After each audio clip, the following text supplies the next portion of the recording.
Yo, this is Rich Latta from One Nation Radio. This is brought to you by the Social Suplex Podcast Network. We present to you the Ace of Podcasts, Keepin' It Strong Style. Let's go. It's the Ace of Podcasts, Keepin' It Strong Style. Covering New Japan, they ready to hold it down. Jeremy, Donovan, and the young boy Josh. Come and hit a job out and bury all the frauds. From the Tokyo Dome over to the G1. Social Suplex is the network where we can get it done. I'ma chill and let them have it, cause this is just an intro. Keeping the strong style, 6 stars from the get-go, boy. Yeah, from Tampa Bay to the Tokyo Dome, this is Keeping It Strong Style with your hosts, Jeremy Donovan and the young boy Joshua Smith. And thank you for listening. Welcome to Keeping It Strong Style on the Social Suplex Podcast Network. Jeremy Donovan here with the young boy Josh Smith. Just want to thank you for downloading and supporting the Social Suplex Podcast Network. And if you haven't heard by now, the Social Suplex Podcast Network is running a t-shirt giveaway. All you have to do is go to Apple Podcasts or Stitcher, leave a rating and review, then send that rating and review to me. Email it to me, jeremy@socialsuplex.com, and you will be in the drawing to win a wrestling t-shirt of your choice. It can be from WWE Shop, New Japan, Ring of Honor, Pro Wrestling Tees, whatever shirt you want. Give me your size and your address if you're the winner, and we'll mail it out to you. So go ahead, help us out, give us the Meltzer 5-star, and help us get some ratings and reviews. Can I win that? Go ahead, yeah. I got my eyes on a couple shirts for Mania Week, and I'm like, yeah, I should probably rate our show and get myself booked for this contest. There you go, yeah. Just put a different name under there. Yeah. Gaijin boy. All right, Josh. Well, today we're going to be talking about the biggest New Japan show of the year, Wrestle Kingdom 12, as well as the following New Year's Dash event. A lot of big news coming out of both of those shows. So let's start with Wrestle Kingdom 12. Opened up with the 21-man New Japan Rumble. So, I just want to say that at this point in time, it's Sunday afternoon? Yes. Yeah. So, I feel like I have a hangover from how much wrestling we have watched over the past weekend. We literally, Thursday night, as soon as I got home from work, we were planning on holding off to watch this till Saturday. I knew that was pretty much an impossibility. And so on my way home, I was like, Jeremy, you coming over? I'm putting on Wrestle Kingdom. He's like, now? And I was like, yeah, bro, be at my house in 20 minutes. He's like, all right, dog, run it. Dude, as soon as he said that, dude, I stopped what I was doing, got dressed, jumped in the car. I was like, I couldn't wait anymore. I was like, we have to get this. We have to watch this now. But then we made a commitment to Rich that we'd watch it with him Saturday. So then Rich was like, y'all still watching it Saturday? And I was like, yeah, why not? So we literally have, by the time that this is being recorded, we've sat through 2 viewings of Wrestle Kingdom. So we have a pretty, ingrained, I guess, opinion about the show because we've already witnessed it twice. Yeah. And I've seen New Year's Dash twice. Oh, you did? Oh, because you watched it before. I watched it Friday morning because I had the morning off. I take my dog to the vet, and so the appointment was real quick. I was like, what am I gonna do with the rest of my morning? Oh yeah, watch New Year's Dash. I had a date last night actually, and she was like, well, what'd you do all day today? And I was like, watch pro wrestling. Hung out with some buddies and we watched wrestling. She's like, I don't understand. Like, how long was your show? And I was like, it was 9 hours. She's like, what? And I was like, yeah, you're learning some stuff about me right now. Right. She's got to be down with the wrestling watching, or she's got to go. I don't know. It doesn't matter to me if she's down with it or not. But yeah, so. Starting off with the New Japan Rumble, this was really fun. How many guys were in it? 21. Is it 21 every year?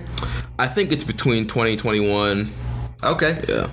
Yeah, so, I mean, man, I wish I would have actually, written down notes for my opinions of it. So, I mean, let's talk about what we liked about the Rumble and kind of like our opinions, because there's a few different storylines, I guess, that came through the match. We both popped pretty big for Delirious. Oh, we popped big for Kitamura when he was who was the first two guys? It was Kitamura and, man, I wish we would have took notes on this freaking match. Yeah, Kitamura and Bushi. That's right. Yeah, so it was the two of the guys that we thought were kind of like favored to possibly win the whole thing. And I was surprised that they brought those two guys out first. You know, I was like, oh, wow. The chances that they're going to win this thing has significantly dropped at this point. Right. Yeah, Bushi was your pick. I mean, we weren't 100% sure if Kitamura was going to be in it or not. He was the only Young Lion that was in the Battle Royal. He won the Young Lions Cup, so you can assume that was his prize for winning the Young Lions Cup, was going to be in the New Japan Rumble. Yeah, so, I mean, Delirious came out. He was a surprise entrant. You know, he's the booker over in Ring of Honor, so that was kind of cool just to see, like, a surprise like that. You had Chase Owens had a great showing in this Rumble. Chase Owens is my favorite guy in the Rumble. I'm like getting one over to the point where I'm starting to mark and pop every time I see Chase Owens come out now. The honorary Tongan Chase Owens, he had 30 eliminations, 2 of them using his package pile driver. Wait, did you say 3 or 30? 3 eliminations. Oh, okay. I thought you said 30. I was like, he eliminated like mad people. I didn't notice. Chase Owens won the Royal Rumble, guys. Chase Owens is main eventing wrestling now. But he had his package pile driver out. Yeah, he hit on Delirious and Kitamura. Yeah. They missed the one on Kitamura though. Yeah, Kevin Dunn was transferred over to New Japan and missed the shot there. Then after like he kind of eliminated the field, it kind of all of a sudden we started getting Suzuki-gun Jr. members coming in like left and right. So. Right, and those guys, they had like the pack mentality. They were all ganging up. It was Desperado, Taka, Kanemaru. Yeah, all 3 of those guys were just cleaning house. And then they kind of ran the field until Liger came in, and then you got Tiger Mask. 4, yeah. And then who else came in after that? You had Gino Juicy Gambino. That's right, Gino Gambino. He's the New Japan Australian liaison. I had no clue who he was. Yeah, neither did I. I'm not going to try to pretend like I even know who that is. But yeah, he came in. They tried to make a big deal. I guess he's like a surprise entrant, you know, trying to work that New Zealand, Australia relationship over there. Also, I said Kitamura was the only Young Lion there, but I stand corrected. Hanare, who seems to look like he's graduated. Is Leo Tonga Young Lion still too, or not really? No, I don't think so. Yeah. But yeah, Leo Tonga was in there. And of course, probably the most over superstar was Cheeseburger. Yeah. The Ring of Honor superstar. Oh, one thing to point out in this match. Okay, so before Cheeseburger came out, they did the spot with Desperado and Tiger Mask pulling off each other's masks at the same time. And then Tiger Mask got pinned, Liger got pinned, and all the dudes from Suzuki-gun got pinned, except Desperado. Right. He did not get pinned, and he didn't get thrown over the top, and he just rolled out, and then Kevin Kelly's like, oh, they all got eliminated. But technically, he's pulling the Curtis Axel right now. Desperado is still in the New Japan Rumble. New Japan Desperado, let's go. Yeah, so he never got pinned, he never got eliminated. At this point, he's still in the match, I suppose. Right, and then it came down to the final 4. You had Kojima, Tenzan, Cheeseburger, and then another surprise appearance from Tenkoji was in there, Takahashi was in there, right. And Masahiro Kakihara was the last entrant, and a big surprise, former New Japan wrestler and cancer survivor. Yeah, they did the spot. I didn't really recognize what it was when it started. I don't think either of us did until Dave Meltzer pointed it out like the next day. But Kazao Yamazaki, who's one of the ring announcers, and he's a former New Japan wrestler, and he was in the UWF. He's like one of the pioneers of shoot style. He stood up like he was going to, because that music that came on was his music. Right, yeah. So it was like the Jerry Lawler spot or like the JBL spot. But then all of a sudden, it's Takahara? Kakihara. Kakihara came in, and I'm actually not familiar with Kakihara. I know he was in the UWF, but I wasn't familiar with him before this or anything like that. But I guess, he came in, and it came down to the final four were him, Cheeseburger, and Tenkozy, yeah. And they ended up eliminating Tenkozy. Yeah, they pulled the old pull down the rope running thing, and those guys went flying over the top rope, and it came down to Cheeseburger and Kakihara. Well, when the match was progressing, and my pick Bushi got eliminated pretty quick, and then my pick was Yoshihashi. He got eliminated. Yoshihashi came in kind of late. Yeah, and it looked like, oh man, I was like, Jeremy got this one right. And then he got eliminated, and Rich's pick Liger was already eliminated, so we were all kind of out of the runnings in that. But once I saw Kojima coming in, I was like, oh, they're going to give Kojima the win just because he's Kojima. And then Tenzan came in, and I was like, okay, so it could be either of these guys. I didn't really expect either of them to get eliminated. Or David Finlay was in there, too. I thought he could have possibly been one of the guys, and he got eliminated. But it came down to Kakihara and Cheeseburger. And, Jeremy, you marked pretty hard for Cheeseburger. I'm not going to lie. Yeah, dude, Cheeseburger is awesome. The fact that this guy found a way, you look at this guy, he's 125 pounds soaking wet with a rock in his pocket. He's found a way to get himself over in Ring of Honor, get himself over in New Japan. He's constantly booked on the New Japan Rumble every year. He has a story now of him trying to go on this quest of winning the New Japan Rumble. Yeah, because last year came down to him and Michael Elgin were the final two. Right. And he got eliminated. Has he been in all the Rumbles so far? I think since the relationship with New Japan and Ring of Honor started, I think so. I'll have to go back and check, but he's been in quite a few of them now, and Jushin Thunder Liger is a big fan of Cheeseburger and has taught him the Shote palm strike, which he uses as one of his signature maneuvers. But unfortunately, Cheeseburger could not get the job done this year. Kakihara, I forgot what did he hit him with? Who, Kakihara? Yeah. He hit him with the STO. Yeah, that's right. STO. Yeah, STO pinned Cheeseburger. And we had a good little feel-good moment. Yeah, that was pretty cool. From what people that are familiar with this guy's work kind of mentioned was that, he didn't look the way he did when he was, a pro wrestler or anything like that. But it was like a nostalgia act, I guess, bringing back someone who overcame adversity with cancer. And then he's like one of the disciples of Yoshihiro Takayama, who's a former New Japan star and former just pro Rezu star in general and pioneer of MMA. And he was recently paralyzed in a comedy wrestling match, actually. And so they're trying to raise money to help him. And so I guess that this was kind of a callback to that, and he paid tribute.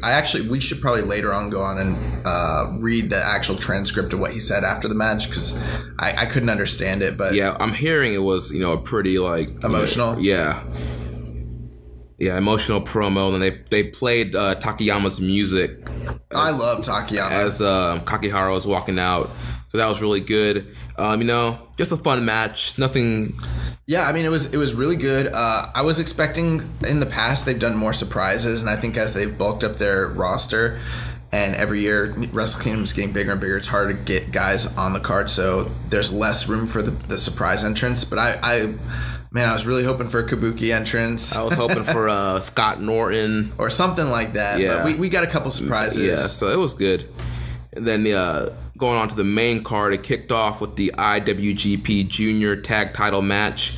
The challengers, the Young Bucks, challenging Roppongi 3K. You have the Young Bucks trying to earn their 7th IWGP Junior Tag titles. And you have the red hot team of Roppongi 3K won the titles on their first night, won the Super Junior Tag Cup, and now they're trying to beat one of the best junior tag teams in the world to continue their rise. I thought Nick and Jack, who were they? Nick and Matt, when they came out, they were just hilarious when they were talking about Jordan only did it 6 times, and just all the antics that they had when they're coming out. I was freaking marking for that super hard. This match was surprisingly good, and they got more time to work than you had kind of thought they would. Yeah, because in the past, the junior tag title match usually didn't get that much time, and usually it was fatal 4-way kind of thing. And so this year, team on team match, and they got plenty of time to work, and they did some great storytelling in this match with Matt Jackson's back being injured and Yo's back getting injured. And so it was just a whole story of which team was going to overcome with both men being down. The Young Bucks proving that not only can they do flips and super kicks, but they can actually work a traditional tag match style and kind of a traditional tag team match. I think if we're being honest, I mean, I haven't seen all their work, but I've seen quite a bit from the Young Bucks, and I've never thought that they couldn't work a real match. Last year's Wrestle Kingdom match showed that they could work like a psychology. The problem is you have guys on Twitter who all they see is a gif of a drop kick spot, and they're like, oh, the Young Bucks can't work. All they do is, drop kick spots, super kick spots, flips, like they don't know how to work. But if you actually watch a Young Bucks match from start to beginning, any promotion, you'll see these guys know how to work, and they are one of the best tag teams in the world right now. There was quite a bit I did like about this match. One of the things that was really cool was in the beginning of the match, they seemed pretty evenly paired. Except for Roppongi 3K had almost like a little bit of a one-up on them in that they had Rocky Romero on the outside, and he was literally calling plays for them. Right. And it's a little backstory. Rocky Romero's had a feud with the Young Bucks for several years with his former team, Roppongi Vice, when he teamed with Beretta, and also when he's part of the the Hooligans. So he's been feuding with the Young Bucks for years. So it's like a personal rivalry, and he's the director of Roppongi 3K, so he knows the Young Bucks moves, so he was calling out plays to those guys. Yeah, so it was really cool. They they started off pretty even, and then it got to a point where they start Roppongi 3K started to get the one up on them, and he was calling plays out, and then they got a little bit of a shine there, but the match really turned when he called out for a double dive spot. So they did double what is it called? Topes? Yeah, double suicida topes. And when they fell, Yo, who's the one in the silver pants, the skinnier one, the way he fell hard on his back, and so then that started off the storyline that Jeremy talked about, where his back was injured.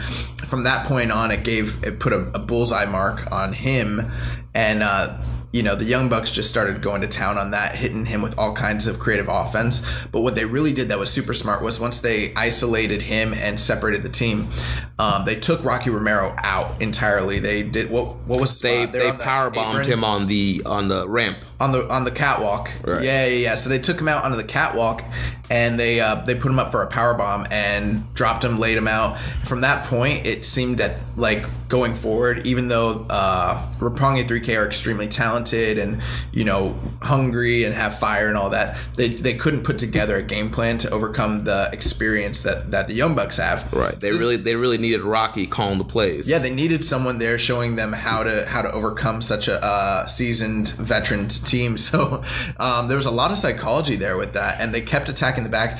How did Matt mess up his back in that match? I think it was on a dive. He did a dive and landed back on his back landed on the ramp.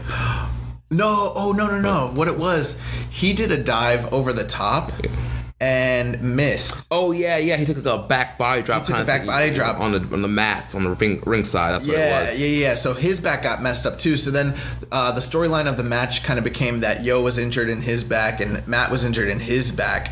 But the Young Bucks did a much better job cutting off the ring. They never really let Roppongi 3K come back too much. Until towards the end, there was a hope spot where Roppongi 3K kind of got some offense. They put him in double sharpshooters, and so Nick and Matt are side by sides, and Matt is just in so much pain he's about to tap out. Nick catches his hand. He's like, no, you're not tapping out, and that kind of is ridiculous if you really think about it in the context of a fight. If someone's trying to give up, I mean, just because their hand doesn't hit the mat, they should still be out. But it's pro wrestling. The great world of pro wrestling, and that doesn't matter. So they kind of continued on, and how did they end up eventually? Oh yeah. So eventually they ended up just isolating them entirely. Yo just kept kicking out of offensive move after offensive move, but eventually they ended up, what did they hit him with? So they hit a Meltzer driver, then Nick Jackson put a sharpshooter on and got a submission victory. Yeah, and that was it. That was about, 15 minutes? Yeah, and Young Bucks were your new IWGP Junior Tag Champs, 7-time Junior Tag Champs, and this is one of the matches that I predicted correctly, because I really didn't see where they could go with Roppongi 3K beating the Young Bucks. So now we have a rivalry going with the Bucks and 3K. Based off the press conference, it sounds like we're going to get that rematch at New Beginning in Sapporo. Yeah, not jumping too far ahead, but they ended up in a multi-man match the next night as well. At New Year's Dash. Yeah, so it seems like they are. That's the direction they're kind of going. Yeah, that match actually was 18 minutes and 49 seconds. So just under 20 minutes. I mean, that's a long opener. Yeah. Really, really good match. I think some people might have dug it a little more than I did. I liked it a lot the first time. Upon the rewatch, I appreciated the storytelling of it more so than I did the first time. It wasn't just about the cool moves, but I didn't think it was as high of a caliber match as I did when I was as first excited about it. Yeah. Where did you end up going on that? On the star rating? Yeah. I give it 4 stars. I think I was like around like 3 3/4 on that. Yeah. So very, very, very good match though. I will say this though.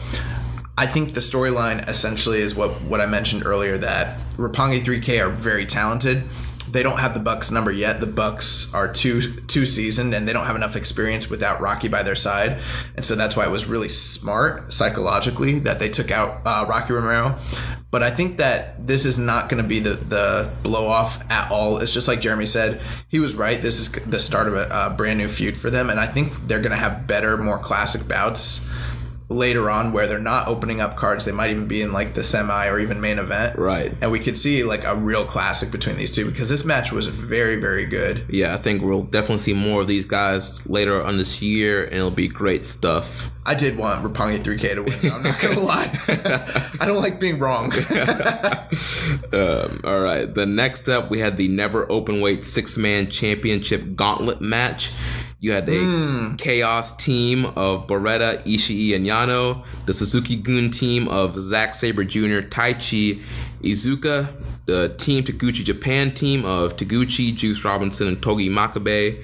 And then the champions of the Bullet Club team of Tangaloa, Tama Tonga, and Bad Luck Fale. Yeah, so this match started off with the matchup of War Machine and Elgin taking on Suzuki-gun. I will say Zack Sabre Jr.'s jacket was freaking hard that night. Yeah. I'm like, dang, like I don't like to wear wrestling clothes that much, but I would definitely like sport this is a Sabre jacket. Yeah, I would rock the crap out of that jacket. So starting off with this first matchup, what did you think of the first, of the meetings? All right, so we had War Machine and Elgin taking on Suzuki-gun. War Machine just showed again why they're such a great team and why they're so awesome, and why I'm sad to see them leave the New Japan Tag Division. You had Hansen doing his normal, flips and cartwheel spots. Ray Rowe showing his striking, how good his strikes are. Michael Elgin had some great power moves. But at the end, we had Suzuki-gun. They were cheating. As usual. They're out there cheating. They jumped those boys from the very beginning. They kept, using outside tactics. And I believe pretty much all the other members were out there on the ringside, right? I don't remember how many guys. Not everybody. But Taka and Desperado. Yeah, Taka and Desperado were out there. Kanemaru, I believe, was out there too. They Tai Chi doing. I freaking hate Tai Chi. He was hitting guys, and he uses like the bell hammer, the bell hammer, but he doesn't hit him with the hammer part. He just hits him with the freaking handle because he's a heel. I mean, hats off to the guy, because he's really hated because he's a good heel, but man, I thought the first part of this match was like, it was just whatever. It went by. Eventually, Zack Sabre Jr., who did he end up tying up? He got Ray Rowe and passed him out with a leg scissors hold. I believe it is the triangle choke. Yeah. He got him in the triangle, and looked like Rowe was gonna do the freaking Rampage Jackson Pride powerbomb on him, and he actually flattened himself out. Yeah, well, he did like a leg hook to take him down. Yep, he leg hooked him. And then locked the triangle in deep. And he passed out within seconds, so then that was it. And that was my War Machine and Elgin were my pick for the swerve I thought they were going to do, but I was wrong. And when we had discussed our what we thought would happen here, I said if this was the first matchup, which it did end up being, I was like, I see Suzuki-gun cheating and getting past them, and they did. So then the next team that came out was it Chaos? Yeah, it was Chaos, Beretta, Ishii, and Yano, and they jumped them on the way to the ring. They jumped Chaos? Yeah. Suzuki Gun did? Yeah, Suzuki Gun jumped Chaos on the way to the ring. There was a lot of chaos. Yeah, it was like a melee. It was just like a mishmash. Right, and then you had Azuki was out there with his steel claw. Yeah, the iron glove, claw, whatever you want to call it. Yeah, and he was trying to hit Yano with it, but he ended up hitting Taichi. And Yano hit him low. Hit a low blow and a schoolboy. It was like seconds. Like this match, the second matchup was over like in 2 minutes? 3 minutes? Something like that. Super short. Yeah, and so Chaos got Suzuki Gun out of there. Yeah, which was great. I mean, Yano get one up on those heels using his own heel tactics. And it kind of continues the story of Yano and Suzuki, with Yano getting over on Suzuki Gun all the time, just constantly. So then we ended up with the third team coming out, which was Team Taguchi Japan. Yeah. And they actually had a little bit of a longer match. That was Juice, Taguchi, and Makabe? Yep. Okay, yeah. And Juice kind of came out like on fire, hitting everybody with punches. Yeah, Juice was over with the punches. Lighting everybody up. Makabe was doing his Makabe thing. I don't really remember too much about this match. It just kind of went by until the end, really. Yeah, the end. Taguchi, he decided to do a Nakamura tribute. He did the hand taunt thing and the little throwback thing. I don't know exactly what you call that. But then he was going for a hip attack version of the Kinshasa. But is that what he's trying to do? I thought he was really trying to hit the Bombay. No, I think he was trying to turn the Bombay into a hip attack version of it. And because he threw himself backwards, Yano was able to turn it into a schoolboy and pin him, wrap him up, and so then we ended up with the finals being Bullet Club, which was the OG Bullet Club, the OG BCs, the Tonga Club, I like to call them. Tangaloa, Tamatonga, Bad Luck Fale, the champions came out there. And I'd just like to say, up to this point, the exact way I figured they'd book this is exactly the way it went down. Yep, the exact order, I didn't predict who would get the pinfalls, but I predicted the match layout, and I figured that this would be the finals, and it did end up being the finals. And the team he predicted to win got the win. Chaos got the win. Beretta hit Tamatonga with the Dude Buster. It was a pretty cool sequence. Tamatonga went for the gun stun. Then Beretta reversed it into a backslide, but then rolled the backslide into the Dude Buster. Yo, but how we're forgetting. How about when Tama hit what was it that? Oh yeah, the Beretta, was it Beretta that did a moonsault? Beretta went for a moonsault, and then Tama ran in and did a gun stun. It was like almost cooler than any RKO from out of nowhere I've ever seen. Yeah, that was so best, quick. The best cutter out of nowhere I've ever seen. And we popped pretty hard for that. How about Tama's new NWO Wolfpack gear? Yeah, and also Tongaloa was wearing red and black also. Yeah, that was their. I mean, it's Wrestle Kingdom. Everybody has new gear, so it's pretty tight. But it was funny because we mentioned how up to this point we noticed almost everybody on the card had new gear. They were coming out trying to look fresh to death. And then you got Bad Luck Fale. Bad Luck Fale comes out and he's got this gray jumpsuit on and just some fresh kicks. We're like, what is he wearing? Yeah, right as soon as they zoomed in on his shoes, I'm like, is he wearing Converse? Yeah, he's like, is he wearing Chucks right now? And I was like, I could just see in the back when the guys were like, yeah, I've got this new gear, I paid this much for it, and you got Skrull over there with his angels or his vulture's wings, and they're like, yo, underboss, what are you going out tonight? And he's like, yo, I'm gonna wear Dickies and Chucks. And they're like, word? Yeah, and when I made that joke, they zoomed up and we noticed that he literally was wearing Dickies. Yeah. That's hilarious. But so eventually Chaos ended up getting the victory. Trent Beretta hit Tama with the Dude Buster, got the 1, 2, 3 feel good moment. That's Trent Beretta's been champion in New Japan before in the junior division, but never anything as a heavyweight. So this is his first real big win, essentially. Right. And so that was a feel good moment, especially for me because I predicted this match correctly. It's a real feel good moment for the young boy. I probably wouldn't have been as invested in this match, except for I wanted to be right. Oh, man. But it was probably, to be honest, I mean, this match was just a mishmash. It was fun.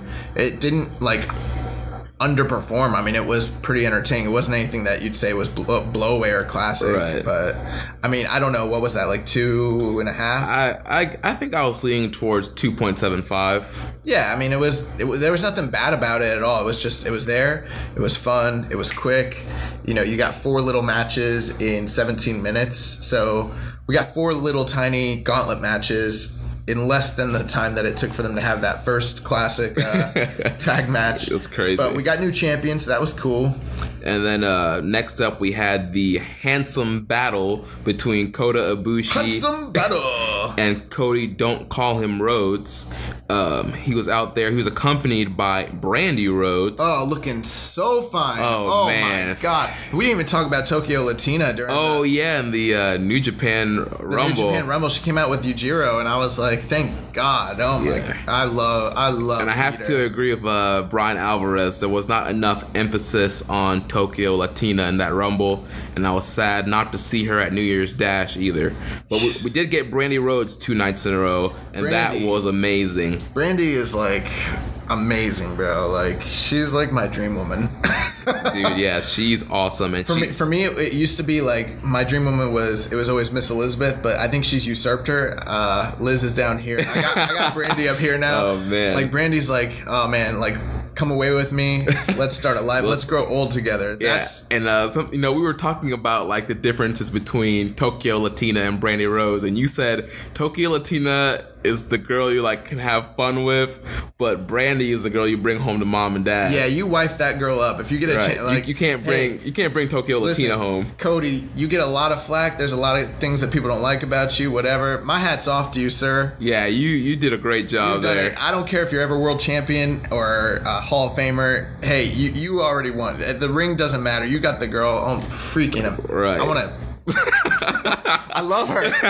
I love her. All right, so Brandy ended up playing a big role in this matchup, and this match, told a really good story between these guys. There's a lot of doubt from a lot of people on Cody Rhodes' performance and would he be able to have a great match on Wrestle Kingdom against Kota Ibushi, and he delivered here.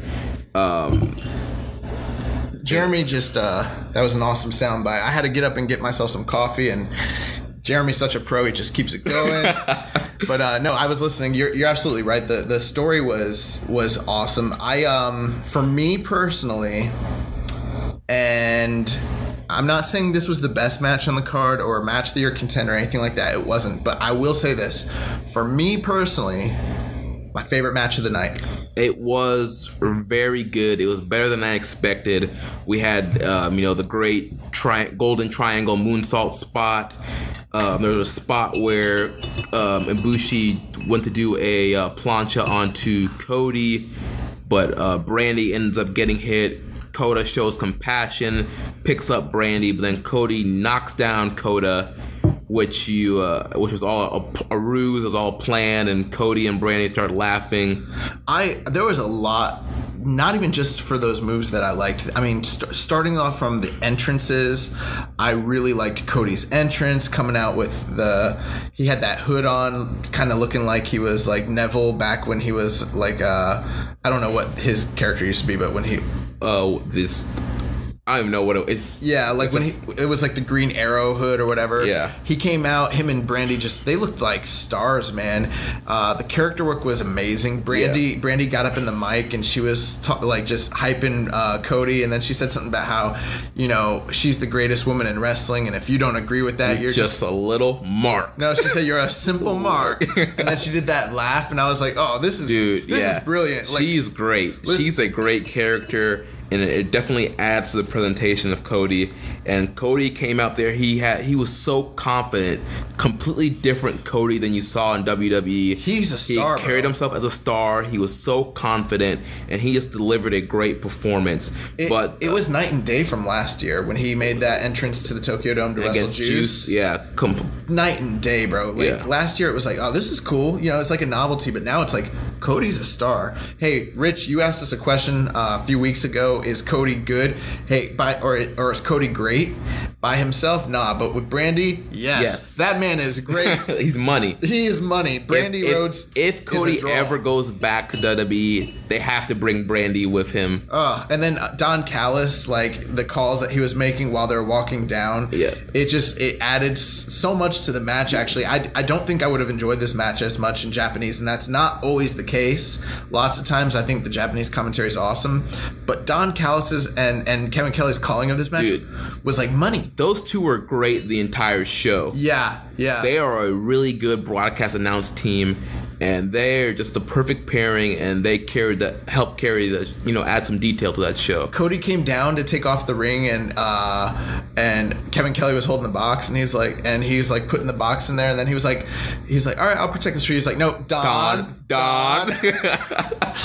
hands it off to Don Callis, and he was like, Don Callis is like, Kevin, I wouldn't trust you with jewelry either. And then Kevin's like, what are you doing with that ring? No. No, he's like, what are you doing that? He's like, what's that? Yeah. Just Don Callis at this point is like, it reminds me of like Bobby the Brain Heenan in the 90s, like, which he admitted on Killing the Town. That's somebody that he emulates and he studies. He is Bobby the Brain Heenan right now, and I mean that's the highest praise I can give to a guy like that. I mean, what he's doing is kind of lost in wrestling right now as far as commentating. But the spot of this match, though, Cody gave Ibushi the crossroads off the apron to the floor. That was an insane spot. Yeah.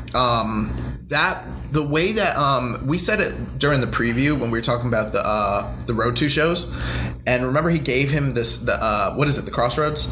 Yeah. He gave him the Crossroads on the stage setup during that show, and the way that Coda takes this, he doesn't take it like a pancake, like a flat face bump. He jumps up and like spikes himself on his head. It looks so freaking dangerous the way he takes it. It makes the move look infinitely more vicious than it actually is. Yeah.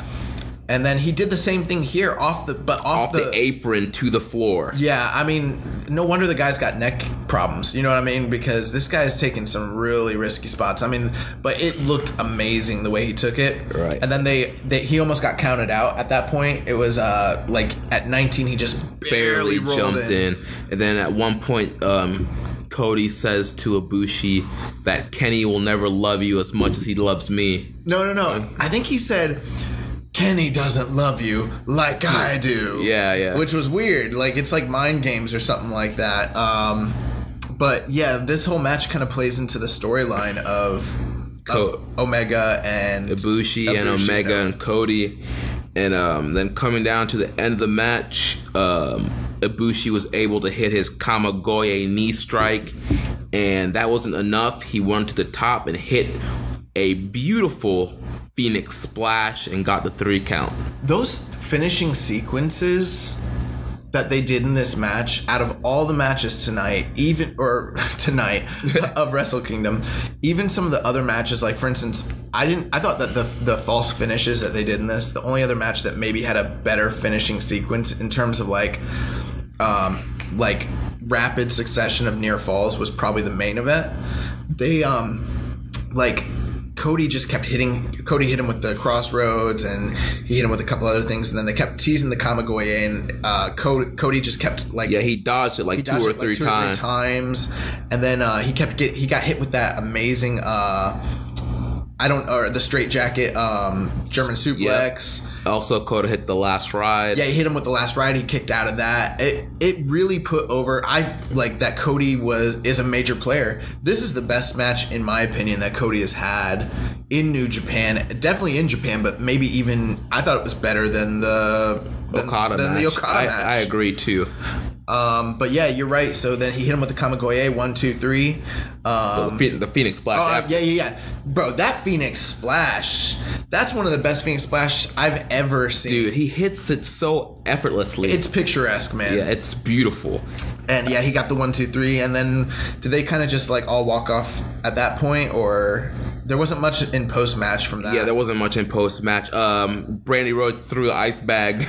That's right. I was wondering. There was something. Yeah, so they were really selling that they were both like spent after that match, and Brandy came in there, threw the ice bag at Ibushi. And Ibushi threw it back. Ibushi looked at her and he threw it back at her. So what would you rate that one, Josh?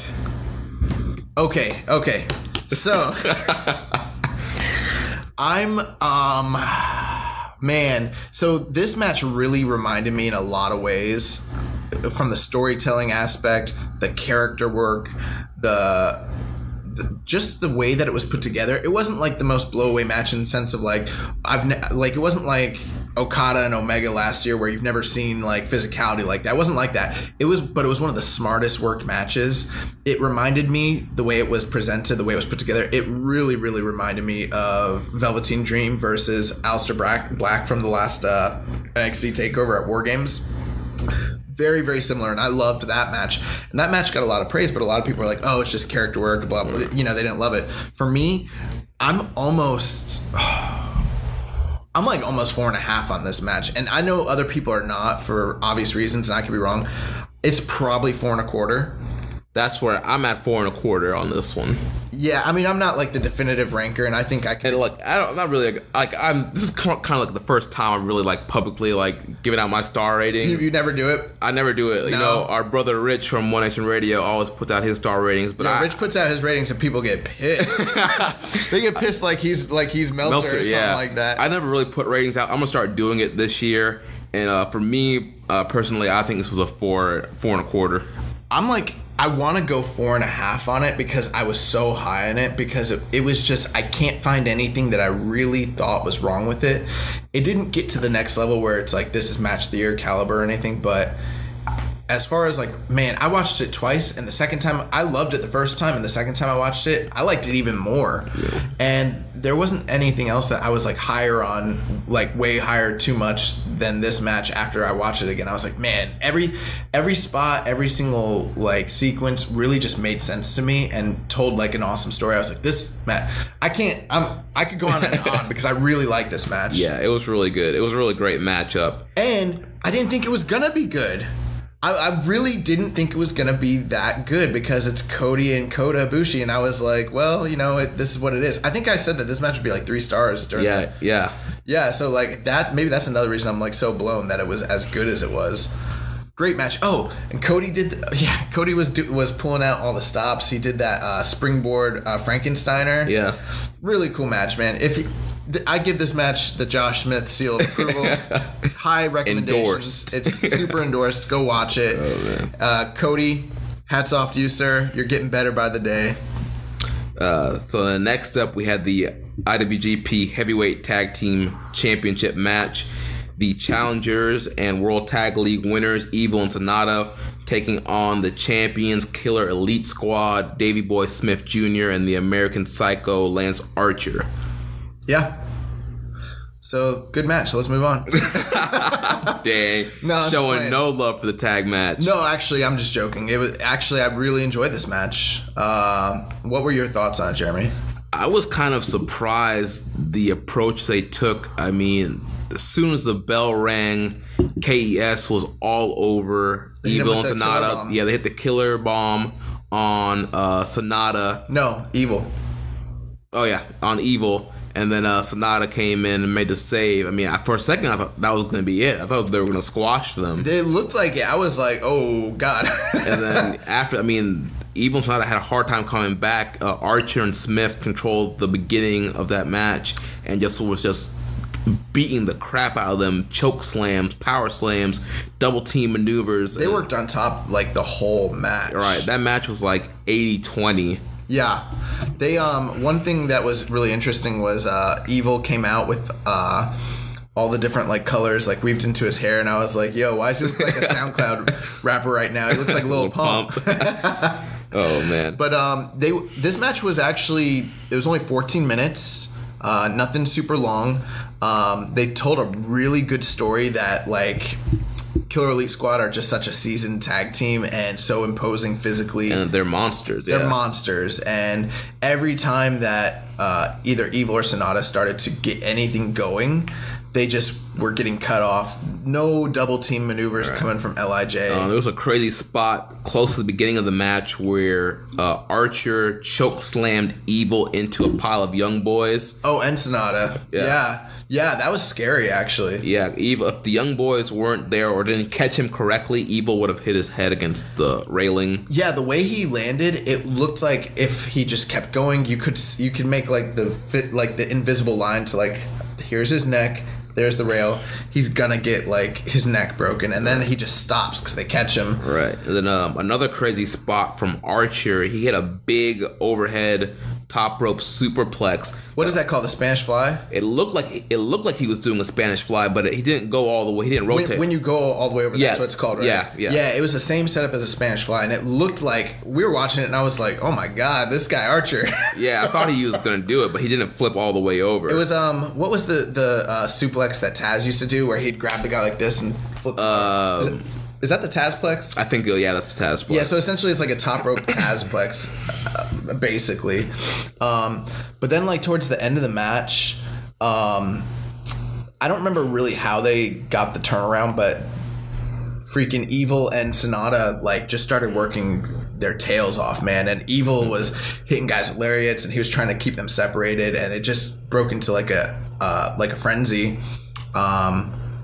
Man, Evil and Sonata kicked out of like a lot of big offense. Sonata kicked out of the Killer Bomb. Yeah, he kicked out of the Killer Bomb. It looked like that was game Which I don't think I've seen anybody kick out of the Killer Bomb. I haven't watched him enough to know. I'm sure probably out there somewhere. But since we've really been paying attention. In New Japan since last year, no, nobody has. Unless maybe they have and we just forgot. Yeah.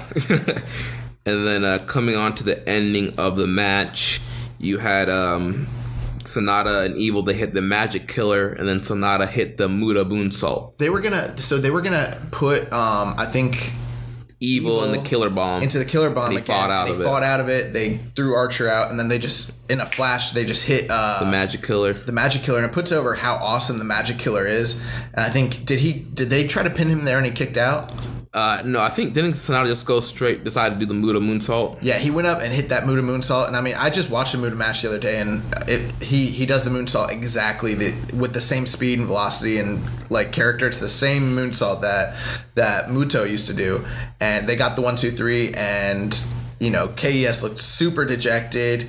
They walked out, and LIJ stood tall with both their trophies and their belts, and they're the new, premier tag team in New Japan right now. Right. What would you rate that one? That match I was surprised at how good it ended up actually being with some of the underwhelming performances from LIJ this year during like the tag tournament stuff. But this is a team where when it's time to perform and they want to turn it up, especially like Sonata, they can. Yeah, they almost have like the Randy Orton syndrome, where if it's not a big match, they're gonna mail it in, but when it's time to turn it on, they turn it on. And how about Sonata just looking like dead the whole match? Still, no matter what happened, cold skull. Oh my god. But yeah, I would have rated that like 3.5 to like 3 3/4 almost. I'm on 3.75 for that one. And I was 3.75 for the other tag match. I thought that the other tag match was slightly better than this, but they were almost on par for me, surprisingly. This was a very good match. Then next up, we had the Never Openweight Championship match. It was hair versus hair. The challenger, Hiroki Goto, challenging Minoru Suzuki. And this match started off pretty crazy, almost similar to the previous match, where Suzuki just immediately gets the jump on Goto, takes him to the top rope, locks in a choke. Well, no, remember before that they did the stare off, like the big moment, the stare off, and then like Goto slapped him, and then Suzuki slapped him, and then it's like, oh, we're getting a strong style match. But then all of a sudden Suzuki put him in the sleeper, right on the top rope, got him in the sleeper, choked him out. Goto's body goes limp. He falls down. You have the doctors jumping in the ring. The ref, they're trying to check to see if Goto can continue. That probably should have been it. Right. Like, if this was a real fight, like, they would have had to call the match. But obviously, it's pro wrestling. I think the argument could have been made, though, because the way he put him into it, they were in the ropes, and he was on the top rope when he choked him out like that. And the ref was trying to get the break. The ref was trying to break it up. So I've seen a match, actually, back in Pancrase in the early 90s. They were an MMA promotion where they had rope breaks as well, because it was a hybrid of pro wrestling and MMA before MMA existed. There's a really awesome match from 93 where Ken Shamrock fights oh man, I forget who it is. I'll have to come back, but Yojiro Takahashi. No, that's not who it is. I don't know.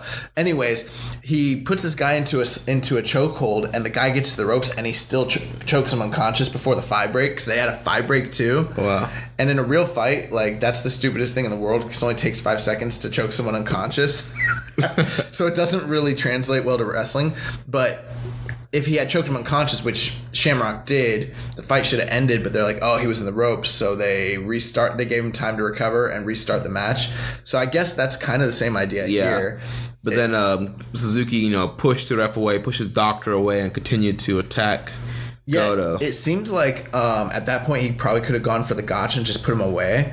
But Suzuki seemed like hellbent on just punishing this dude. He wanted to punish Goto and kind of put him in his place and kind of be like, don't you ever challenge me again. Like, I'm going to prove to you that you're not on my level and that you don't deserve to be in the ring with me. And just the hard strikes. And just really hard strikes. Yeah. The first part of this match, I didn't dig. I liked the opening. And then once Goto got choked out, I was like, oh, this is really good. But after that, because Goto's character was so out of it, there was a lot of stalking and a lot of stalling from Suzuki, which we've seen over the years from him, which I didn't really dig too much in this match. It took a little while for things to start kicking up, but once it did, they started going back and forth. It was just strong style. And, man, every time Goto hit Suzuki, it was hard, but every time Suzuki hit him back, you could just see that it was so much harder, man. Like the velocity and the sound of the punches and the slaps and the elbows and the forearm strikes and the headbutts. Yeah, the headbutt. There was a top rope. When they're both on the top rope, Suzuki gave Goto a headbutt, and you just heard the crack of the skulls just echo throughout the Tokyo Dome. I wish guys would stop doing that. I know, we saw what happened to Shibata. Like, why do we need to keep doing that spot? It's a work, man. Yeah, it's a work. If you showed somebody this match and didn't know anybody, you can think this match was almost a shoot. Yeah, they were hitting each other really hard. Goto ended up bleeding from the mouth, and he had lumped up on the side of his head. I think the lump on the side of his head was from the headbutt, to be honest. But his left eye, or maybe it was his right eye, but whichever, on the opposite side, he got a hematoma there, like he was in a boxing match. It just swelled up. He was legit beat up in this match. I mean, it was starting to look pretty gruesome towards the end. And then what ended up happening? Like Suzuki kept trying to go for the gotch. Yeah, he got the choke on, then he kept trying to go for the gotch. Goto got out the gotch and then was able to hit a front GTR and then a regular GTR and got the win. Oh, we forgot the super... the avalanche Yoshigoroshi off the top rope. Yeah, that was sick. Yeah, so that was after the headbutt spot, I believe, too. Right. Really, really vicious match. Oh yeah, so that was a really important part of the match. So they went to the top and they were fighting, and they did the headbutt spot, but eventually, Goto ended up fighting out of it and hitting him with the super avalanche Yoshigoroshi. That's what it's called, right? Yeah. And all of a sudden, Suzuki-gun, who's not supposed to be at ringside at all, they see that essentially Suzuki, for the first time in the whole match, is in real danger. So they start running down, and all the young boys, all the young lions who've been getting abused by Suzuki and Suzuki-gun, they run out and they're holding them. And, all these Suzuki-gun guys are trying to run into the ring. And then Taichi got to the apron, but then Yoshihashi, fellow Chaos, mate, and that was his tag partner in the World Tag League. He came out, stopped Taichi from getting in the ring. Goto whacks Taichi. Yeah. Then he hits the front GTR and then the actual GTR and got the win. Yeah, so then at that point, he gets the win, and the match was very, very good up to this point. And I was like, wow, it was a really good match. Suzuki is so out of it, and all the Suzuki goons come in. They're carrying him like through the crowd, and he's out of it. And then all of a sudden he starts looking around. He starts coming to, and he realizes what's going on. And they had put a chair in the middle of the ring, right, for him to get his head shaved, because that was the deal. And he looks into the ring. He looks at what's going on, and he gets pissed. He shoves everybody off of him. I mean, this was awesome. This was a really dramatic moment. He walks up to one of the fans, grabs their chair, rips it from underneath them, walks back to the ring, walks up to Goto like he's gonna hit him with the ring or hit him with the chair. Don Callis was like, he's gonna hit him with the chair. Whacks the chair, puts his own chair down, sits down, and just starts going to town with the Clippers. Yeah. He shaved a big lump from his head. Don Callis calling this was awesome. He's like, he looks like a mangy dog. And he looks at Goto, pissed, takes his hair, slams it on the table, or slams it on the chair, and just walks away. Really, really cool, like, Wrestle Kingdom moment. Yeah. Very memorable. What's your star rating on this one? The first time I watched it, I was super down on it. I don't know why. I didn't think it was as good as it probably was. And then the next morning, I saw a lot of people had a lot of love for it. So then when we watched it Saturday, I paid a little more attention, and I realized that it is very good. Maybe like 4 stars. Okay. I'm kind of in between 4 and 4.25. Yeah, I mean, I wouldn't disagree with any of that. It's about 4 stars. I mean, if someone said it was a little higher and they liked it more, that's great. Some of the slowness in the middle of the match kind of brought it down for me. Yeah, because at first, we were both down on it when we watched it on Thursday night. And then we rewatched it Saturday. We both had a little bit better opinion on it. Well, Goto was barely in it. I mean, Suzuki was killing him in that match. And, he came back and won, and it was a feel-good moment. I think I was down, too, because I predicted Suzuki to win. Right. And he didn't, and Goto beat him. But overall, I mean, once we watched it back, I was like, well, this was actually a really good match. So, yeah, I'm going to go 4 stars on that. All right. Then next up, we had they have the announcement of all the events for the year. Do you want to cover that now, or? I think we can cover that maybe like after this. Okay. I mean, it's, just so you guys know, we got news on upcoming shows, and really cool. The schedule's, out now. Yeah, so after this match, they showed a video package announcing all the dates up until G1. Finals. So then after that video, they went straight to the Fatal 4-Way for the IWGP Junior Heavyweight title. You had Will Ospreay, Hiromu Takahashi, and Kushida challenging the villain Marty Scurll. Marty Scurll came out with an awesome vulture costume that he handmade. Yeah, I saw that. Cody was putting him over on Twitter. Yeah, I mean, that ring attire was just sick. Yeah, some of our fellow, Social Suplex members aren't as high on Marty Scurll as maybe like me and the Shooter over here, but we really like Marty Scurll. And I gotta say, I thought that this entrance was the best entrance and the best entrance attire of the entire night. I mean, when those wings came out, I was like, oh, this dude's on a different level right now. Yeah, dude, it was awesome. Tell them about the picture that you saw with those girls in the oh yeah, hotel. So on an episode of Being the Elite, Marty Scurll was just sitting down in the hotel lobby. Like, the Young Bucks were there too, and Adam Hangman Page. But Marty Scurll was sitting there. He had his full, villain, the hat, the mask, and like the coat on. And then these girls just like walk up and like come. They ask to like take a picture with him. They don't even know they don't know what he is. Yeah, what it's about. They see this guy in this costume that looks cool, and they're like, oh, we need to get a picture with this guy. Another guy had a pretty cool entrance. I mean, Kushida did his thing and Will Ospreay did his thing, but I thought it was pretty cool the way Takahashi jumped out. He had the Rey Mysterio 03 SmackDown entrance, jumping out the stage kind of thing. Who's that jumping out the sky? R.E.Y. Mysterio. Here we go. Oh, man. But the funny thing was that Daryl Takahashi was wearing a lucha mask. Yeah, he was wearing a luchador mask, which was really cool. I think that was supposed to be like a callback to like Rey Mysterio. How about what if Rey came in and was in the junior division for a short period of time? Dude, can you imagine Mysterio versus Takahashi, Mysterio versus Ospreay, Mysterio versus Scurll? I'd be so much higher on Rey versus Takahashi as a matchup than any other matchup there. Dude, what if we can get Rey in the best of the Super Juniors? That would be cool. I feel like maybe that's almost beneath Rey at this point. Like, I mean, Rey could come in and be in the heavyweight. He could be in the heavyweight picture, but I could also see him and Takahashi having like a special junior match. Yeah. Oh my gosh. What about Rey versus Kota? Oh man. I've never thought about Rey being in New Japan until this moment. Like, this is happening. This is live, guys. There's like a little light bulb. Bing. And he's great friends with Jericho. Well, there was a photo today. Suplex brand, you know, the Team Suplex or whatever it is. Mm-hmm. They posted a photo of them of Rey Mysterio and Chris Jericho. I don't know if they're in Japan together or if this was back in the US, but it was pretty cool. And the Young Bucks actually commented on the photo, and they're like, we would love to have a dream match against these two guys. And we're in the kind of wrestling landscape where that could happen. It's like, whoa, like what if we got the Bucks against Y2J and Rey Mysterio? Like, holy crap. Anything could happen. So what were your thoughts on this match? You know, both viewings, I thought I really enjoyed this match.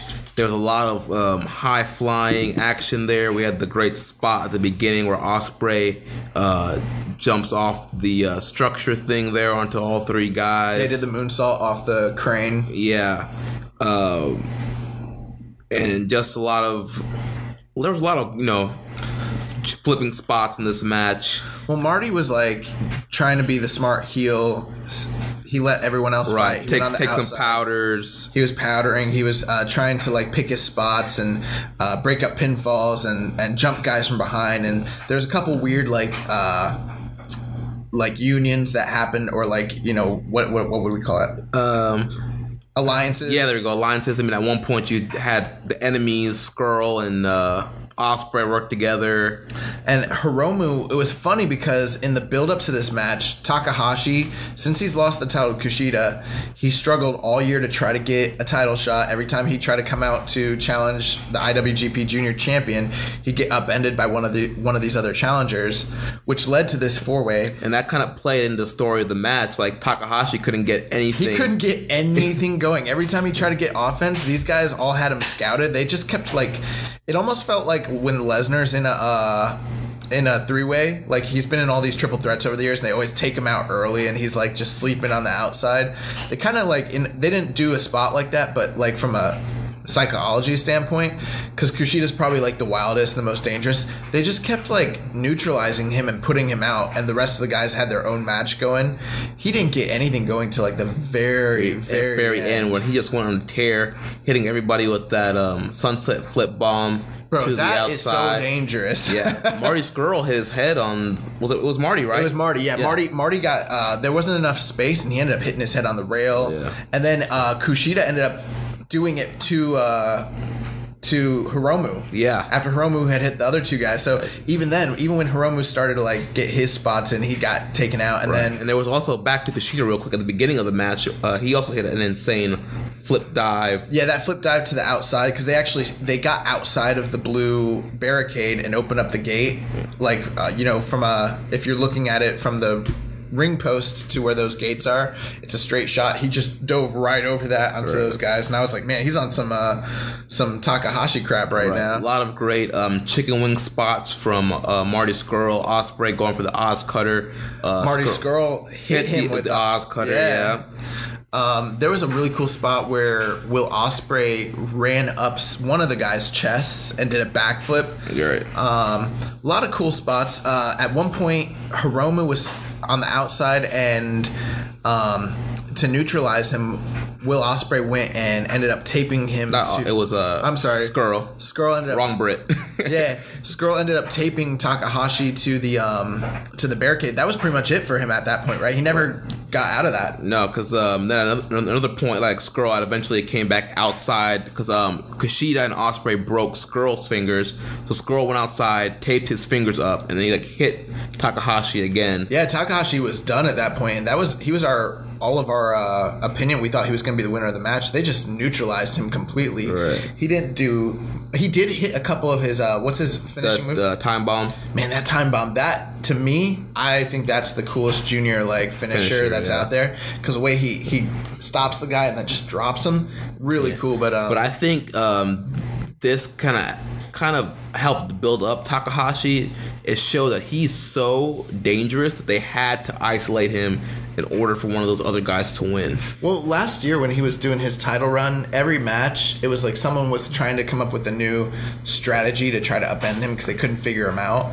And at this point, they're like, we're not even going to try to figure him out. We're just going to gang up on him, tie him up, let's get him out of there, because they don't want to deal with Takahashi. Right. He's He's a beast. And then you had Marty Scurll got the powder, literal powder. Oh, yeah, he grabbed the powder, he threw it in Kushida's face. Right. Kushida ended up reversing. Yeah, he tried to roll up Kushida, but Kushida rolled it into his Back to the Future small package driver.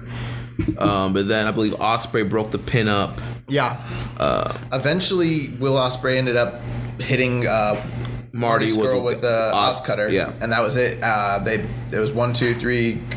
Good night, Irene. Yeah, and Will Ospreay finally pins Marty Scurll, even though it wasn't a one-on-one match, but he finally was able to say that he could pin Marty Scurll.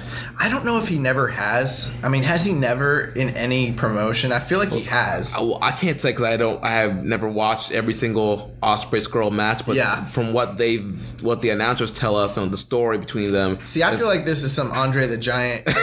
Andre the Giant's hasn't been pinned in 15 years and hasn't been body slam crap. If you look back, like WWE had a thing with like RVD and Jeff Hardy. Like Jeff Hardy was never able to beat RVD in a WWE ring. He couldn't. Yeah, every time they wrestled, RVD freaking sunned Jeff Hardy. Yeah, so it could be the same situation. But yeah, this match was really fun, really entertaining. There were some things that I didn't think the flow sometimes made a lot of sense. It slowed down even with all the like high spots and stuff. I thought it slowed down quite a bit. These 4 guys, I thought that they were just capable of doing more. They didn't seem to put on. It wasn't like last year when we watched Kushida and Takahashi. I was like, wow, incredible match. And I know that's really high marks to compare it to, but all 4 of these guys have been on fire all year long. But, I mean, at the end of the day, I think it just comes down to a one-on-one match versus a multi-man match. Sometimes a one-on-one match is just a better way to go. I think they try to work, like you said it yourself. You thought that they're trying too hard. I think a better way to say that is like, I think they try to work too smart. Yeah. They were like trying to put something memorable together with like some psychology, which, hey, I'm all about storytelling. I'm all about psychology. But when you got 4 guys that can just go like that, just give us them go. Yeah. Give us the spot fest, man. Like, you know what I'm saying? Like, really, really, really go. And there was a lot of like downtime and a lot of like.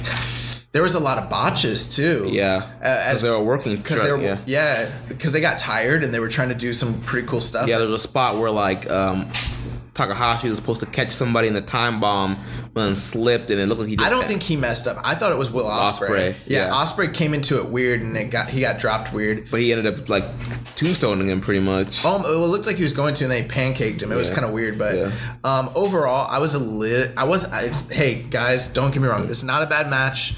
I'm not saying that. It just wasn't blow away. I think I'm like 3.5 on that. Really? I'm at 4 stars for that. Hey, I've seen people that thought this was the second best match of the whole night. So it depends on your cup of tea. I'm all about juniors. I love them, but I just didn't think that this was like I wouldn't, if I was trying to show someone like junior wrrestling, I'm not going to show them this match, to be honest. I mean, I wouldn't show them this match either, but I still thought, all guys worked really hard. Where'd you say you were? 4 stars. I was nowhere near. Nah, man. Because what else did you rate 4 stars? I have to go back. I think I gave the opening tag match like 4.25. Yeah. I don't think I gave anything just a flat 4 yet. The only thing that was 4. No, you did. I think you gave Goto like 4.25. Yeah, I gave Goto 4.25. I gave the tag match 3.75. Which tag match? The heavyweight tag match. So did you think that this was better than the heavyweight tag match? Yes. Okay. I mean, your ratings, your ratings. I just want to like get a point of like consistency. No, not. You know what though? That was something I was like, man, in this match, I would like to see more consistency, which we didn't see. It was like the high spots were really high, and then there was like some boring spots, so it just kind of felt disconjointed a bit. I think I could go 3 3/4 on it, but I'm really not that high. I was like 3.5, honestly. Right. I think I did like the tag match better, a little bit better, even though they didn't work. I thought it just was a better story overall. Right. Plus, like, I don't know, man, Takahashi didn't do nothing. I mean, it's Wrestle Kingdom. You got Takahashi just selling the whole time and laying on the ground. Like, I don't know. I think it's just one of those situations where, you know what? You can't get everybody on the card. A one-on-one title match is a better. This match should have been better than what it was. Right. With that level of guys, with the build that they did all year, this should have been maybe the best match on the card. It should have been like the show stealer, and it wasn't. That was my disappointment. It was a good match, but it wasn't the show stealer or anything of that nature. Right. Plus, like, I guess it was cool that Will Ospreay beat Marty Scurll. But I think obviously going forward, because we talked about this, that we're probably going to see Hiromu and Will Ospreay, because they've kind of been building towards that program. I just kind of thought it would be Ospreay. I don't like Ospreay as champion in New Japan too much. I just feel like as the babyface, he's better at chasing and never really winning. Right. So yeah, it's cool to give him the win, but I felt like it would be bigger. It would be a bigger deal to have him beat Marty Scurll in a one-on-one when it matters. I guess they're still saving that. That's match. still that story. Like Marty can be like, man, you beat me in a 4-way. You did not never beat me one-on-one, and then that could be the whole big thing. Like, can Ospreay really beat Scurll? Hey guys, if you're listening, hit us up. Tell us what you thought about that match. If you agree with Jeremy, you thought it was really great, let us know. If you're like me and you thought it was good, but just not, up to snuff or not up to par, then, hit us up. Hit us up on Twitter at KI Strong Style. All right, now we're going on to the final 3 matches. I think they had that match on the Access show, too. The 4-way? I think I was reading... Yeah, I think I heard that the Access started with the Dakota match. Did it really? I think so. Oh, yeah, so that's another thing, guys. We haven't actually watched the Access show yet. I think maybe we'll watch it. I don't know. We watched two viewings of Wrestle Kingdom. I do want to hear what JR and Barnett said. I haven't heard great things yet. To be honest, like I have, like obviously Don Callis and Kevin Kelly are on fire right now. Killed it. Yeah. But yeah, so the final 3 matches: the IWGP Intercontinental Championship match. The champion, the Ace, Hiroshi Tanahashi, defended against Switchblade Jay White, and they gave Jay White a super push going into this match. And I have to say, I was hoping to see maybe a more higher quality match, but, we just got it's like a kind of okay, good match. I mean, Jay White did not perform to a big match level. Yeah. Like, you would expect a Tanahashi match to be, a lot better than this on a Wrestle Kingdom show. You would. But we got to keep in mind, too, he's coming off an injury. Right. Like a fresh injury, too. And I think I made that point when we were watching. They probably booked him in this match just because, he's so beat up. Like, give him a little bit of a easier matchup. Yeah. So, I mean, like, at this point, I love Tanahashi. He's maybe one of the only wrestlers I actually would mark out to meet in real life. Like, if I ever meet, and I meet wrestlers in real life from time to time, and I really don't mark too much because I just don't want to be that guy, the regular people. But, dude, if I ever saw the Ace, I'd be like, oh my God. Well, you're Tanahashi. We're going to see the Ace WrestleMania weekend. Yeah, obviously, I'm going to be freaking marking out. Like, hopefully there's a meet and greet. Hopefully he's doing it. No, he is doing a meet and greet at WrestleCon. Oh, yeah. All right. So, but with that being said, Tanahashi's coming off of. I don't expect the kind of quality or caliber of matches that we've seen in the past. I mean, he's starting to cool down. Yeah, I mean he's had a really long career. He's had a lot of injuries. The fact that he is performing at the level that he still is with his body beaten down, and it's not just a beat down over the years. It's like he's currently injured. Right. I mean, he's injured right now. He's been having back issues, the torn bicep. He didn't get surgery on it, so it's never going to be 100%. His knee. He had the knee injury. His neck. Yeah, I mean, everything. Like, he's beat down. He's beat down, but yet he was still hitting high fly flow to the outside. Ooh, yeah. I was scared when he did that. Yeah. But Jay White did a great job catching him on that spot. So Tanahashi, all he had to do was hit it, and he rolled out so easily from it. I saw a lot of people that were like, well, this... And I think we expected this match to be really great too, just because we're like, hey, we're gonna put faith in New Japan. I saw a lot of people on like Reddit and different pages like super down on this match. By no means was this a bad match. Right. There was no bad matches on this card. I mean, I gave this match. I would rate this match 3 stars, which. 3 stars. That's still a pretty good match. It was like 3 1/4 for me. Yeah.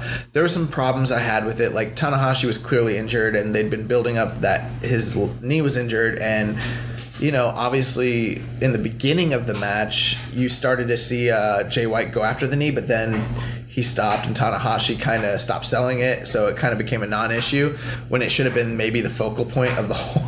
When we started watching the match, like, you were like, oh, this is going to be a body part match. Right. And we were like, man, Rich is going to freaking hate this match. But instead, we started seeing Tanahashi attack Jay White's legs. And, hey, what did I say on the last podcast?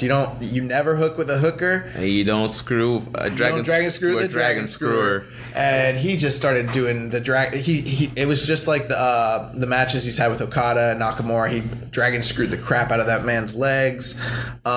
I thought this match told a very good story that you got Jay White, who's like this prodigy, and he's now got a darker edge, and he's very like ambitious and hungry, but almost to a fault. Like, he's trying to take on too much at one time, and he couldn't overcome Tanahashi in the Dome. Like, that's a huge order, and he got beat clean in this match. I mean, and it was pretty much showing, like, yes, he's back from excursion, but he's still almost like a young lion almost. He's like, still unseasoned. Right, and Tanahashi's the ace, and he couldn't overcome the experience of Tanahashi at all. He didn't have the game plan it's like he has all the physical traits right now to be a super talent, but not the experience or the game plan. Which were things I overlooked when I predicted that Jay White would win this. I just was so concerned about Tanahashi's health and thought that maybe they wanted to get the belt off and try to make a new star here. But, listening back, and you were completely right, Well, actually, no, you picked... No, I picked Jay White, but if you listen to that podcast, I'm talking myself out of picking Jay White the whole time because logically it doesn't make sense. Right. Except for the one thing, and the reason I picked Jay White was because the injuries. And I was like, well, I don't see Tanahashi going with the belt for much longer. I would think, I was thinking, they're going to dump the belt on Jay White, let Tanahashi rest, and have him come back. But I was really split on that because I was like, there's, it's Tanahashi in the Dome. He's not going to lose in the Dome 3 years in a row. Right. Especially to a guy like Jay White. Yeah. Yeah. We were, now I will say the one disappointment, I was hoping that this would be something where it's like, dude, that like the same way that after Takahashi won last year, where it was like, this is a star-making performance. Sure. I was hoping that it would be something where it's like, man, they made Jay White, but it wasn't that. Although a lot of people, I saw them there being like, oh man, he got buried. I don't think he got buried. I don't think he got buried, and I'm not down on him. There's still plenty of time for Jay White to develop into a star. It's New Japan. They don't when a young guy loses to an established star, that's almost to be expected. Right. And it's not a burial. Like, it's not like on Monday Night Raw where a guy loses and he's done and he's gone, he goes down in the rankings. Like, it's just like, hey, here's your position. You didn't beat a top guy, but you got a shot, and it builds into the storyline. And we'll talk more about what's going on with Jay White, but I think they still have plans in place for him. His push is not over by any means. Right. And this is almost similar to kind of like when Okada came back from excursion. Like, his first matches back weren't that great. No, people forget about that. They think that Okada came in. They remember the Tanahashi feud where he was just this genius, like, prodigy that nobody recognized. But they don't remember that what set that up was the fact that he was having lackluster matches and didn't look great. And so it was almost like what are they doing putting him in the ring with Tanahashi? It was like ridiculous at the time, and look how that played out. These are master bookers. I thought that it was really one part I liked of the match was when Tanahashi hit him with the high five flow while he was bent over, like hit him in the back with it. Right. That was really cool. I thought this match could have been better. He did. Tanahashi kicked out of the Kiwi. What's it called? Kiwi Crusher. The Kiwi Crusher. Yeah, it was a good match. I mean, it was. Yeah. And so Tanahashi wins. He came out with the hair extensions. They have the old look. I wish he would have come out to high energy though. Yeah, that would have been great. And so so at that point, that leaves us with solid match going forward. Tanahashi's still the champion. We don't know what's going to happen with him. The rule book is still out on Jay White, where he goes from here, but very good match. I did think people were slightly disappointed. It was what it was. It was a very good match. So I mean, right.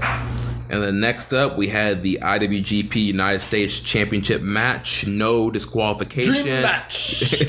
No DQ. No DQ. The U.S. champion, the cleaner, Kenny Omega, defending against the Alpha, Chris Jericho. Let's talk about those entrances, man. Yes.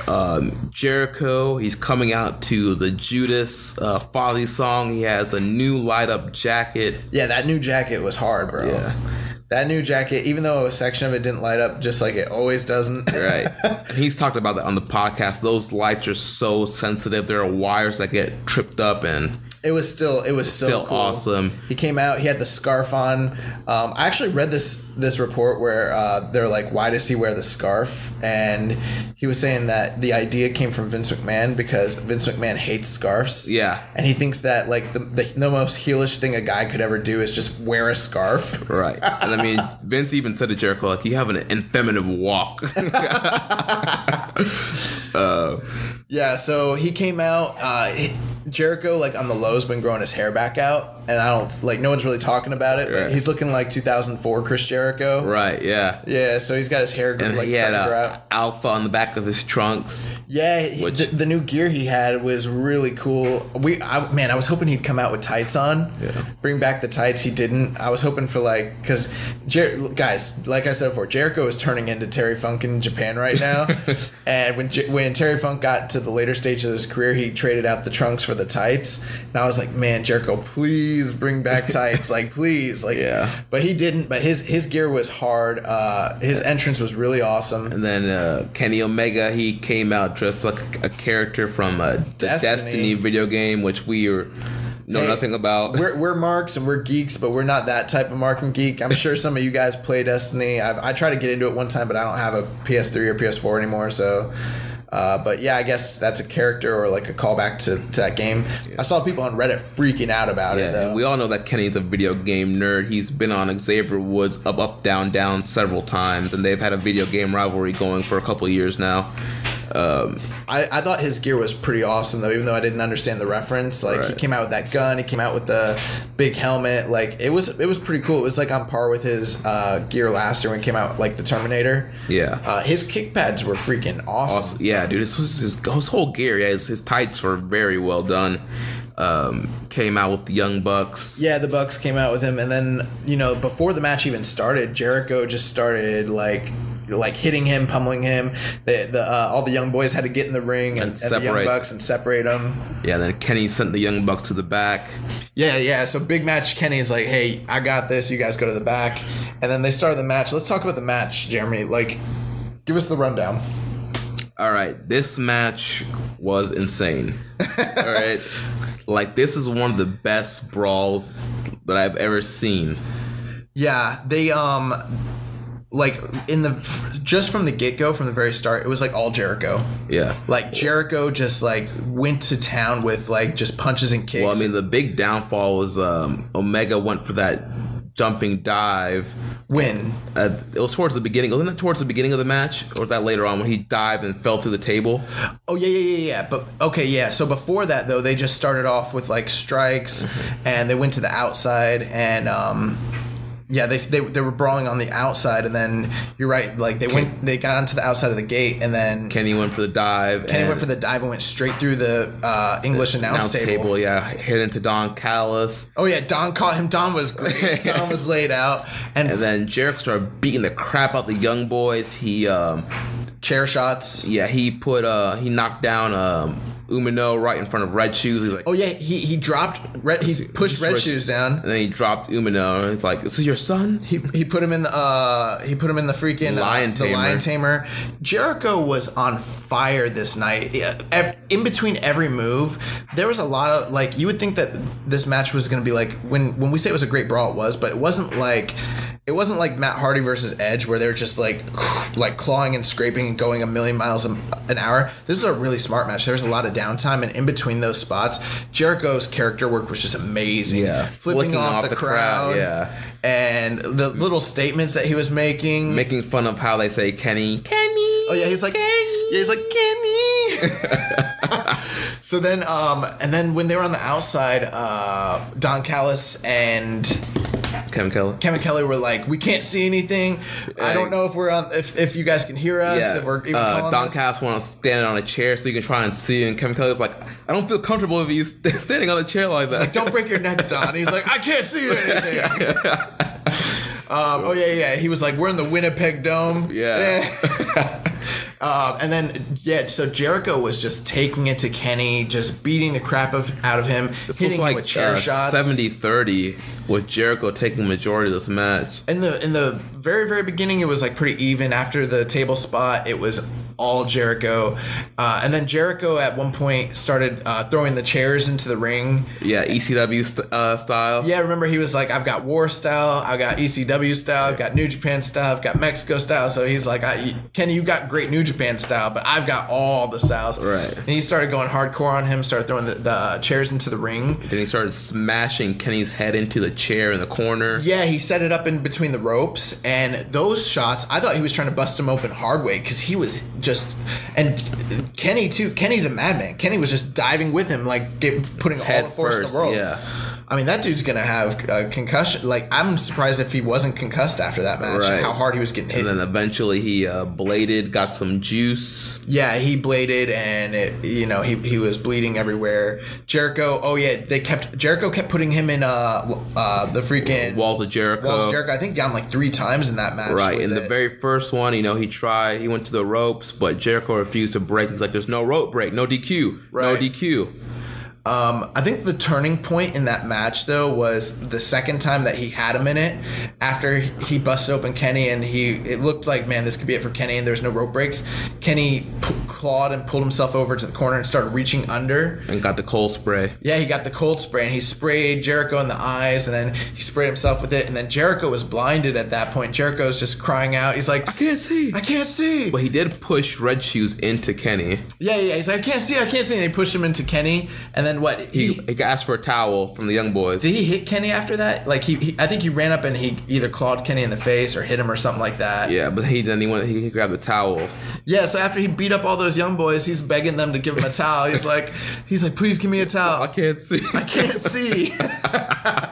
Give me a towel. Oh yeah, and then Kenny, after like blading, he took the water bottle and like wiped the blood off of his face, which I thought was really smart. Right. Because you always see these guys get like cut open in a match, but then they just bleed everywhere. And it's like, if you were in a real fight and you had an opportunity to wipe the blood out of your eyes, you would. Right. So I was like, man, that's really, really smart. And then Kenny hit, I think we had a count of 8 V triggers. Yeah, he hit him with like 8 V triggers during that match. It was nuts. And actually, some of them, like, we couldn't even tell if they were or weren't. It could have been a higher count, actually. Right. It could have been like 10 V triggers, but they were for 100% sure there was at least 8 solid V triggers straight to the face. There was a controversy in this match, Jeremy. We should talk about it. Your opinion and my opinion. So, 2 things that happened in this match. One, there was it's a no DQ match in Japan, and there was almost a count out. Mm-hmm. And there was also rope breaks during a pinfall and possibly during one of the Walls of Jericho. What were your thoughts on that? All right, so on the count out, I wasn't 100% completely upset about the count out, just because they said no DQ. They never said no count out, which, I mean, no DQ matches are better if there isn't any count out, but they didn't say no count out, and they were able to play it in as part of the match. So I let them slide on the no count out.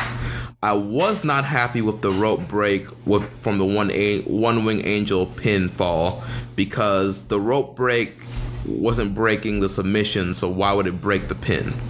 Right. And so I guess my 2 thoughts on that were this, was like, we're used to, I guess, generally, if it's a no DQ match, not seeing any count outs. There's no count out if it's a no DQ. I mean, how can you get disqualified? But I remember back in Memphis in the 80s, specifically a match that comes to mind is Jerry Lawler versus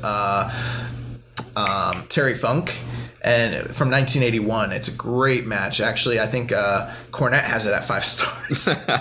It's actually really good, I'm not gonna lie. And that match ends in a count out. And I remember watching it the first time and thinking like, what the heck? But then I started thinking about it and I was like, well, it's no DQ. It's not false count anywhere. Or, I guess hypothetically you could have no disqualifications while the fight is in the ring, but still be counted out because the fight's supposed to stay in the ring. And something we mentioned too, like New Japan uses the count out. It's almost like a knockout outside the ring. Like your opponent's so beat up, he can't get back in the ring. Correct. If you really think about what a count out should be like from like, let's say a boxing standpoint, if someone gets knocked out of the ring, they have either, I can't remember if it's a 10 or a 20 count, but you have a certain amount of time you have to get back in the ring to resume the fight. And if you don't, then it's technically a knockout and you either quit or you were so incapacitated you couldn't continue. That's how a count out should hypothetically be used in pro wrestling. In the 80s, they used to use count outs very well, I might add, all the time. A lot of like modern fans don't enjoy it as much because I'm an 80s mark. I see it all the time and it doesn't bother me if it makes sense and it's done the right way. But in this context, I didn't think it was the worst thing in the world. It confused me at first. I was like, why are they counting them out? It's no DQ. But then I started thinking about it. I was like, well, it adds drama to the match. And they didn't say it was no count out. So now with the rope breaks, in their defense, I will say this. Red Shoes tried to break them up. He did, yeah. Every single time that they were in the ropes. But he wasn't able to. He can't force them to break because there's no disqualification, and he also can't force them to break. He also can't disqualify them for continuing to hold on to the move even past the point where it should be broken. So to me, that would indicate if he's trying to break it up that there are rope breaks. Right. Then later on so Kenny eventually hits the one-winged angel on Jericho, and Jericho reaches out, grabs the bottom rope just like Okada did, and it breaks the count. At that point, it falls within the discretion of the referee to either allow for that to be a 3 count. He can't disqualify him for it, but he doesn't have to award the decision to him either. That's true. So that's where I was like, well, that's actually kind of smart if you think of it in those terms. I know some US fans didn't like it. I think the really questionable part was the third time that Kenny was in the walls of Jericho and he got to the ropes. Right. Which on that one, I don't think it was necessarily a rope break. I think Jericho is so tired, he just couldn't hold on to it. Yeah, that's the way I saw it. A lot of people, I think, just assumed that it was a rope break because he got to the ropes like, I mean, maybe that would have made more sense if Jericho had just, even before he got there, Jericho had just collapsed. Right. Because it wouldn't have caused much confusion, whatever. But, it wasn't like Red Shoes came over and pulled him. Right. He just fell over. Right. He was tired. I mean, it's kind of hard to hold on submission when you have a guy that's dragging himself somewhere. So yeah. And at that point, it was like at the tail end of the match where like they were completely physically exhausted and spent. Right. Kenny ate a code breaker at one point and sold it so good. He takes the code breaker awesome. I love how some guys in Japan sell certain moves that you see in America but are sold so differently. Like I remember the first time I saw the GTS in Japan, and the way guys take the GTS like in America is they get hit and they bump backwards. But I remember like I saw someone take the GTS from Kenta in Noah, and they would get hit in the face and then slump forward like they were dead. Right. And you don't really see that in America. And I was like, that's how that move should be sold. Yeah. And kind of like the same thing here. Most of the time when guys take the code breaker, Jericho falls back, they lean forward and then bump backwards like they're the Rock getting hit with the Stone Cold Stunner. Yeah. But it doesn't make sense. The way that Kenny takes it, he sprawls his body. He's like, if you're an MMA fighter, he sprawls and takes it like face first and just slumps over like he just died, which is freaking awesome. Yeah. Jericho got busted open in the mouth from all those V triggers. Like his mouth was like literally bleeding.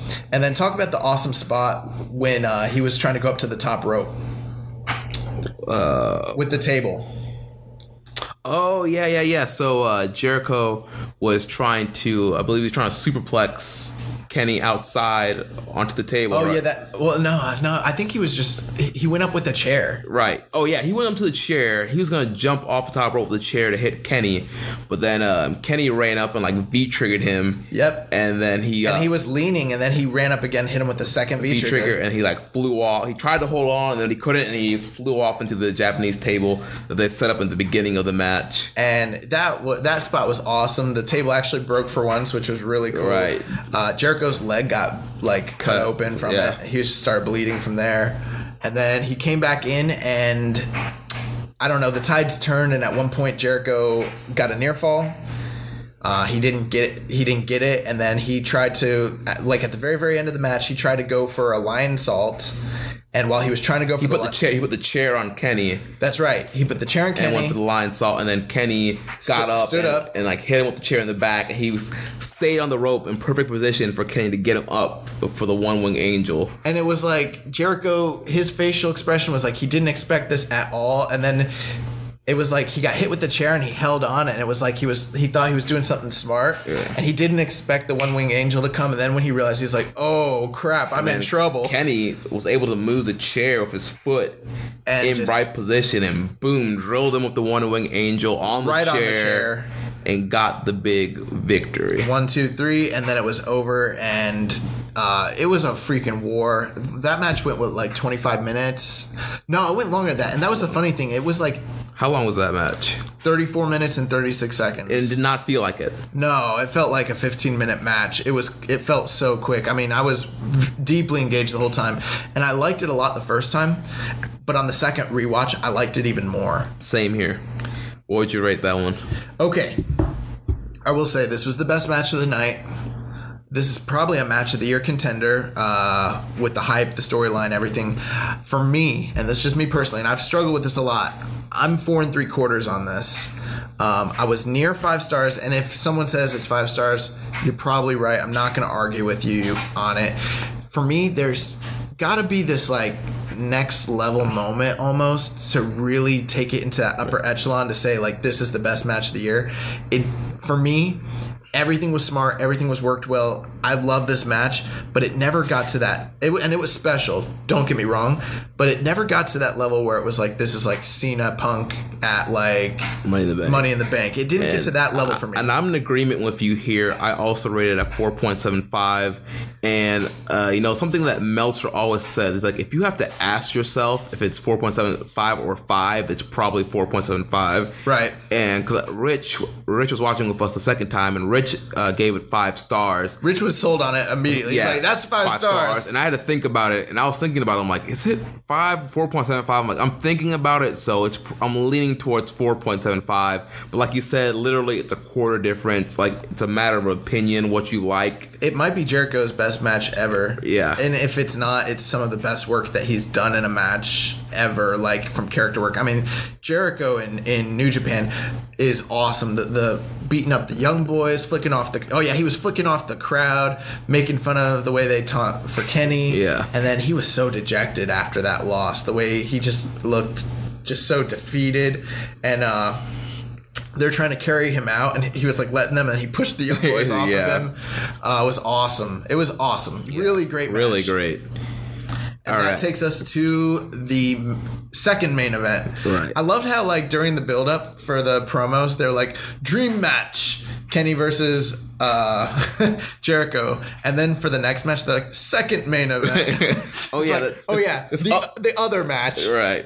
It was the IWGP Heavyweight Championship match with the champion, Kazuchika Okada, defending against Tetsuya Naito, the G1 Climax 27 winner. And Okada came out here with these crazy pants. What? Oh God! Like I just wish that those pants never happened. It pisses me off so bad. Like I'm like almost at a loss for words for how much I dislike those pants. Yeah, Rich says like he went to his jacket maker and was like, oh, I made you something for the dome, but you can't see it until you get there. No, he's like, hey, I made you something special. Don't show it to anybody. Right. He's like, this is just for. Debut it at the Dome. Don't show it to anybody. It's something special I made just for you. Yeah. And what a mistake, man. Yeah, those are some like Disco Inferno cut style, Fandango style, and just. And you know what? We are torn on this. I think this is one of those divisive things in the wrestling community because there are some people that love these pants. Yeah. And I freaking hate these pants. You know, if it was like, I like the cut that of the tights that Kenny wore like last year where they were kind of baggy. Yeah. And they were like tights, but they're in the boots. Those are cool. But these were like the same kind of cut that like Marufuji wears, or like I think maybe this was supposed to be a callback to like Hashimoto's gear. Oh yeah, Hashimoto has like the same cut, but Hashimoto's like a big fat like brawler, yeah, and it looks good on him, and it kind of makes sense. But on Okada, man, these look like bell bottoms. They look like the straight 70s. I hate them. I hate them. Guys, I hate them. You don't understand. It literally brought down the match. It brought down Okada as a character for me. I'm not trying to shoot, but if he had worn these last year, I don't know if I would have voted him as Wrestler of the Year. Like, it brings him down in my eyes. Like, I freaking hate these pants. Okada, please. You're one of my favorite wrestlers. For the love of God, please go back to your freaking tights or to your trunks. Yeah, please. Yeah. He did. Came back with the all completely blonde hair, and then Naito. He was over huge on his entrance. The fans were really behind Naito here, and that mask. They really wanted Naito to win this matchup. Yo, he came out flexing, bro. He had the cape on. He had the white, the freaking white suit, that weird mask that he had. I mean, Naito came out there flexing on the boys. And so, what was your overall thoughts on this match, Josh? Okay. I thought it was a great match. It started off kind of slow. It was good. They got the regular spots that I've seen them get in, in their matches. There was definitely a lot of it sounded like the crowd, as hot as they were for Naito, there was definitely a split in the audience because you could hear Okada and Naito call outs the whole time, and they were marking for every big thing that both guys were doing. I think the big tale here was it was a struggle between Naito going for like neck breaker and neck assault type moves all throughout the fight so that he could set up the Destino, versus Okada setting up two things: his drop kicks, which are like one of his main offensive arsenal weapons, and the Rainmaker. Well, no. Or the Cobra Clutch. The Cobra Clutch, yeah. He kept trying to hit him with the Cobra. Or they should call it, hey, what was your name that you debuted for this? What was the Million Yen Dream? Yeah, the Million Yen Dream. I don't know if $1 million is anywhere like near $1 million. I don't know. Let's call it billion yen then. Yeah, the Billion Yen Dream. That's what it should be. Yes. Did you tweet New Japan about that? I did, but I said million, so I'm going to have to tweet it again. And say retweet it and say it's the Billion Yen Dream. Oh, my God. That's awesome. But that seemed to be like the big tale here. And what were your thoughts of the match? I thought it was very good. I did feel there were some points where they were trying too hard, like they were trying to get a 6-star match. But it was still very good. They told a great story throughout the match. Trying to set up the Destino and the clutch.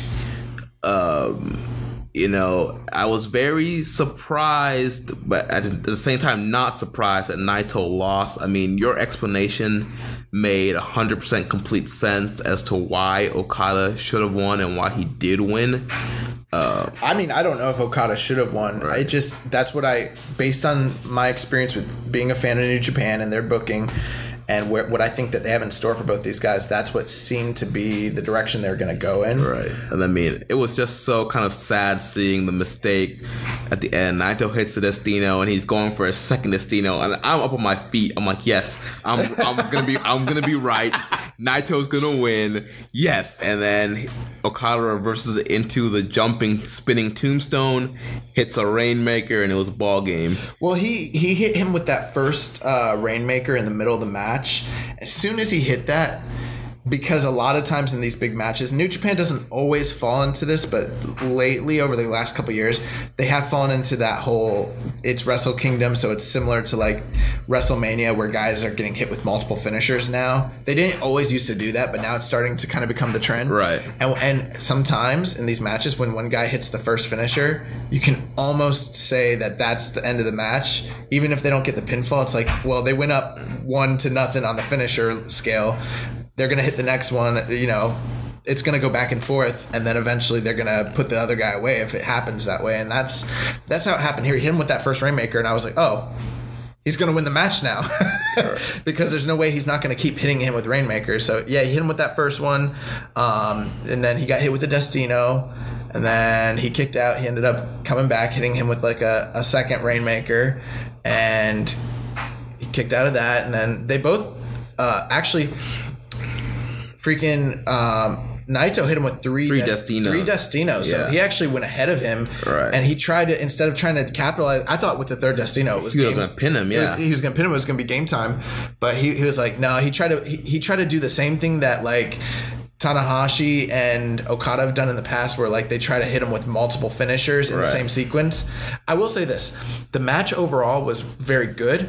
I thought the first I'm not down on it for being slow, because big match, it's that heavyweight main event style. It has to kind of start with a slow build. I mean, that's New Japan, but nothing was super compelling until the last third of the match, like the last 10 minutes. The last 10 minutes are incredible. They're amazing, and all Okada matches are like that. Nobody puts finishing sequences together in a match as well. I don't know if he has like Gato or someone like that helping him match that out. Yeah, I don't know if he has an agent helping him, but year after year after year, it's been 3 or 4 years now, nobody can put together hot finishing sequences to end matches the way that Okada does in his matches. Is one of the things that makes him truly amazing.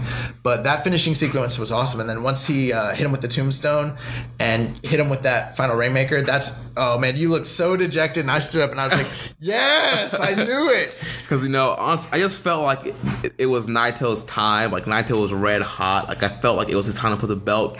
But the more I think about it, and the more I listen back to what you were saying, and the more I think about it, like, it makes perfect sense to keep it on Okada. Business is as hot as it ever is right now. Naito was more over losing.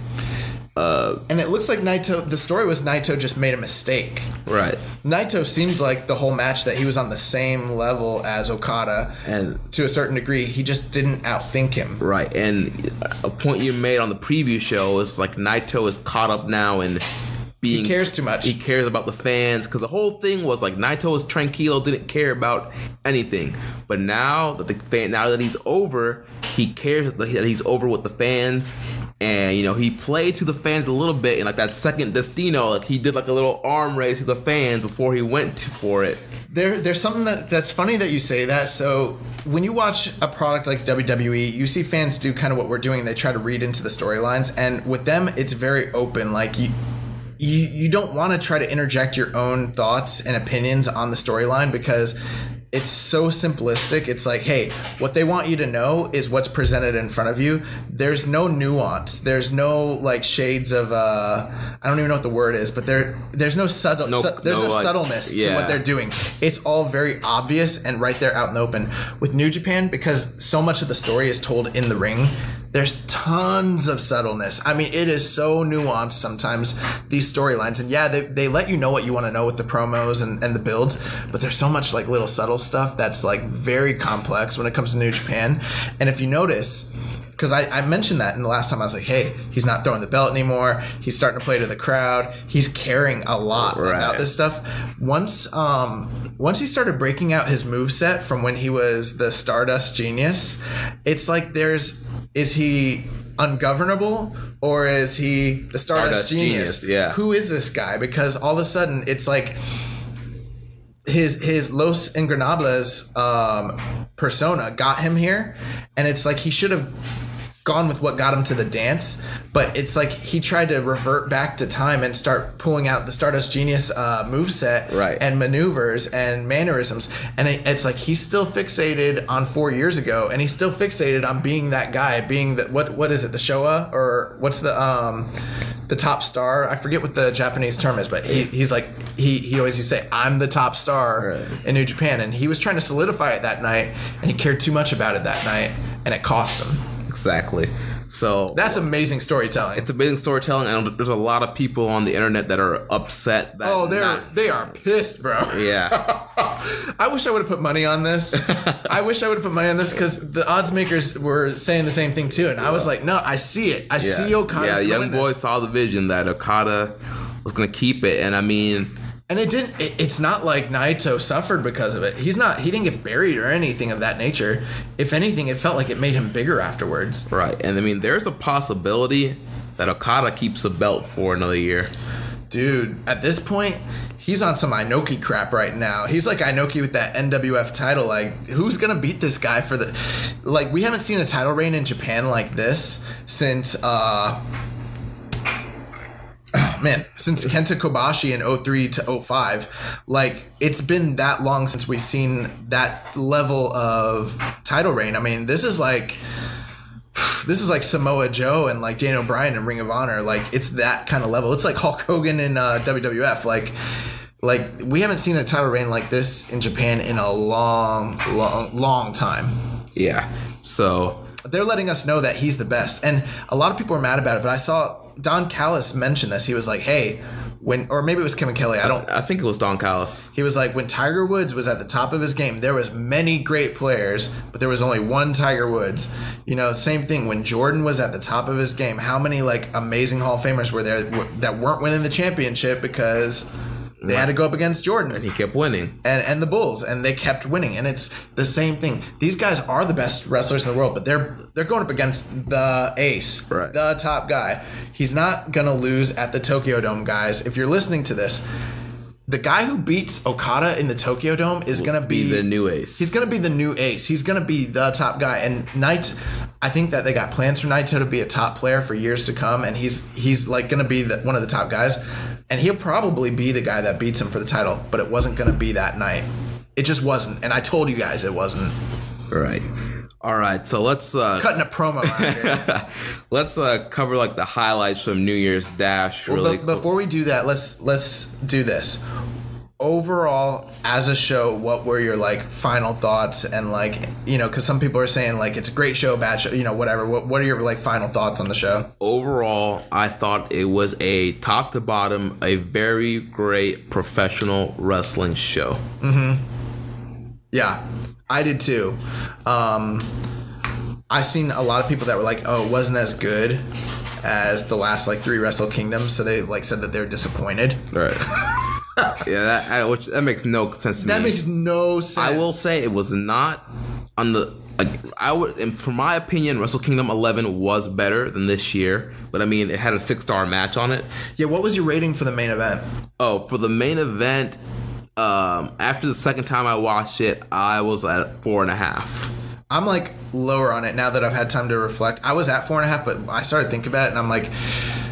it probably is 4.5, but I'm like 4.25 on it. The first time I watched it, I was at 4.25, but the second time I changed to 4.5. I didn't enjoy it as much the second time. Like it's not a match that I would. Don't get me wrong, it's a great match. The storytelling was awesome. Oh, and then we didn't even talk about like after the match was over. We haven't got the transcript yet on what Okada said, but Okada cut a promo, and it's from what people were saying. They were saying that he was proclaiming that Naito is like that terminology that he used, the top star of New Japan. He's like, hey, he like put him over basically after the match, and Naito was like dejected and like falling over, walking out. That was a big Wrestle Kingdom moment.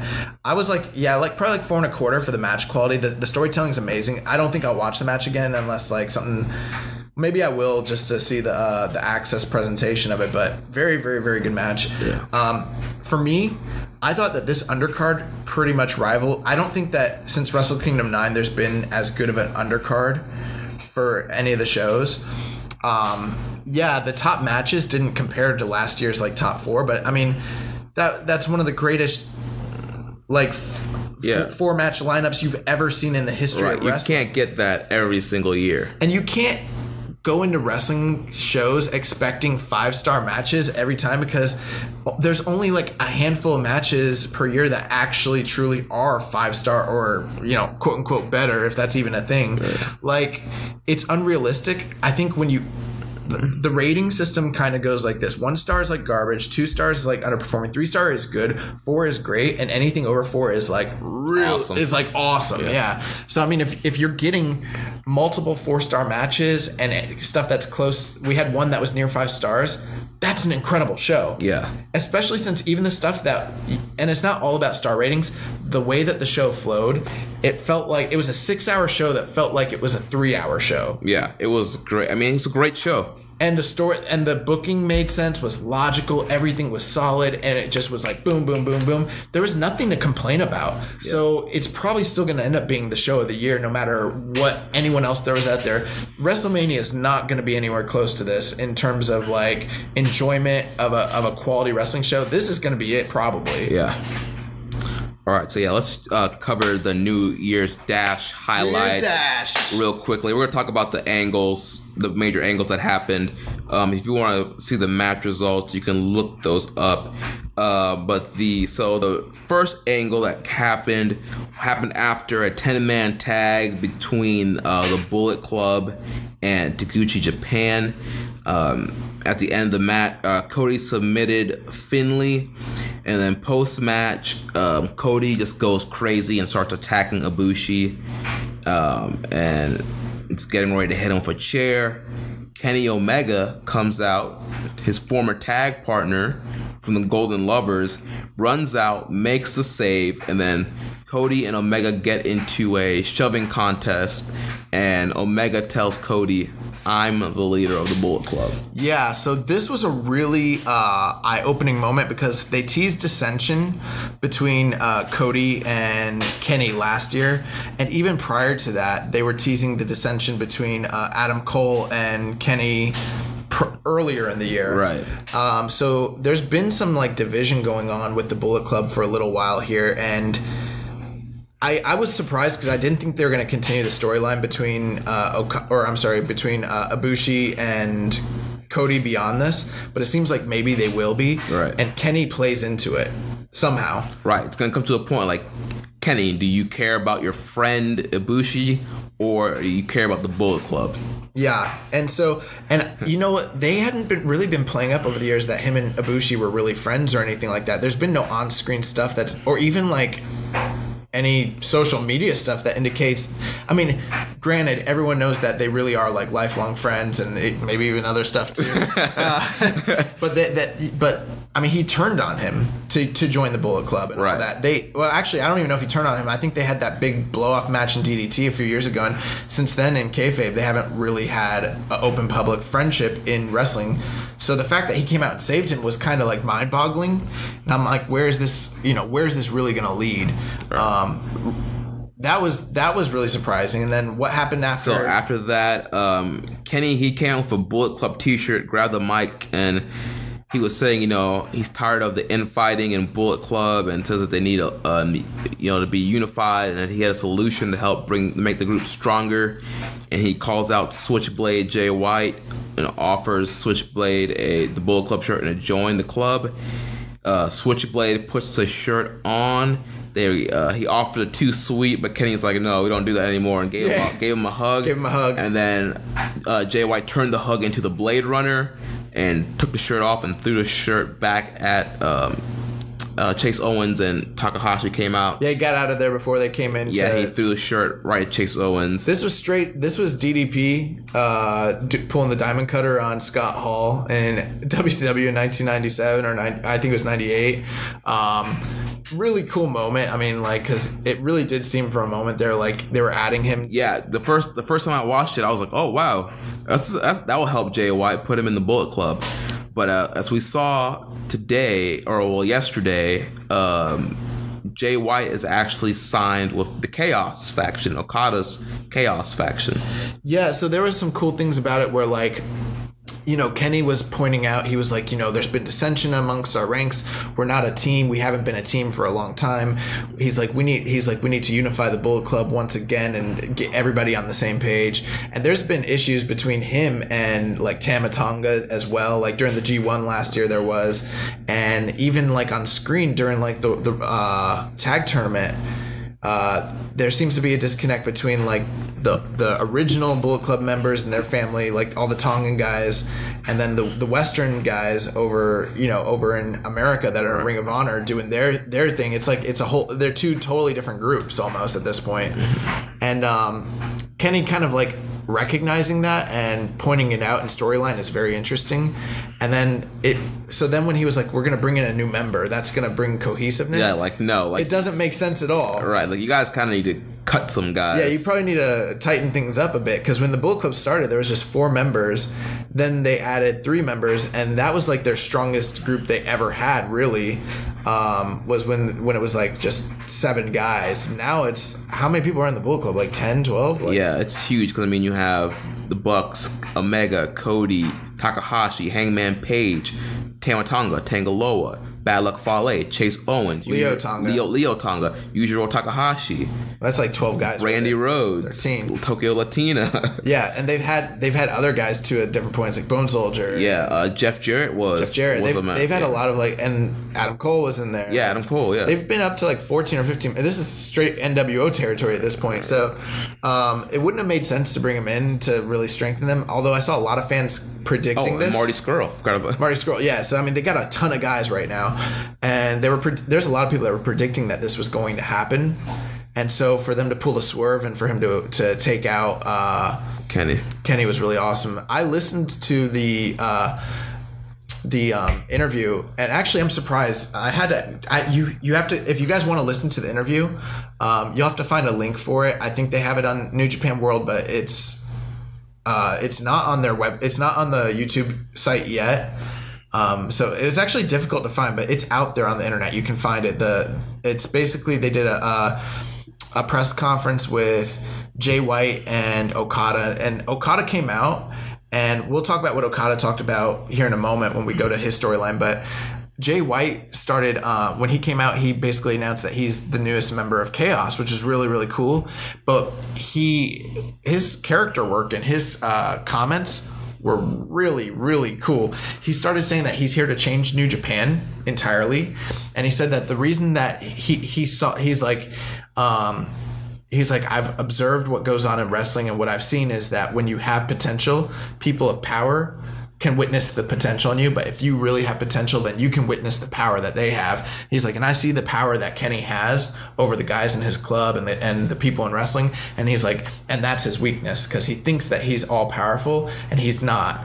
He's like, he thinks that he's unbeatable, and he's not, just because he's this great wrestler and this great bout machine. He's like, and that's his weakness, because he thinks he's better than that. He can't make mistakes, and his mistake was thinking that he could control someone like me just because he sees potential in me. He's like, that was his weakness, because I'm going to take his power away from him. He's like, I'm going to destroy the Bullet Club. I was like, whoa. And if you think about it, like, this actually plays into his old character, because Jay White was on Excursion in Ring of Honor, and he teamed up with the Machine Guns and John Gresham to fight the Bullet Club that whole time when he was in Ring of Honor. Oh, the Motor City Machine Guns? Yeah. And yeah, so, he mentioned that he's had run-ins with them since he's been a young boy. So, yeah, since he's been a young boy in Ring of Honor, so he has a whole point to be against the Bullet Club. He brought it up. He's like, the problem is, he was like, Tama Tonga's over here doing his thing, and the Western guys over here doing their thing. Cody's doing his thing. Kenny's doing his thing. He's like, and there's dissension there. No one's talking about it. He's like, and I'm the volatile component.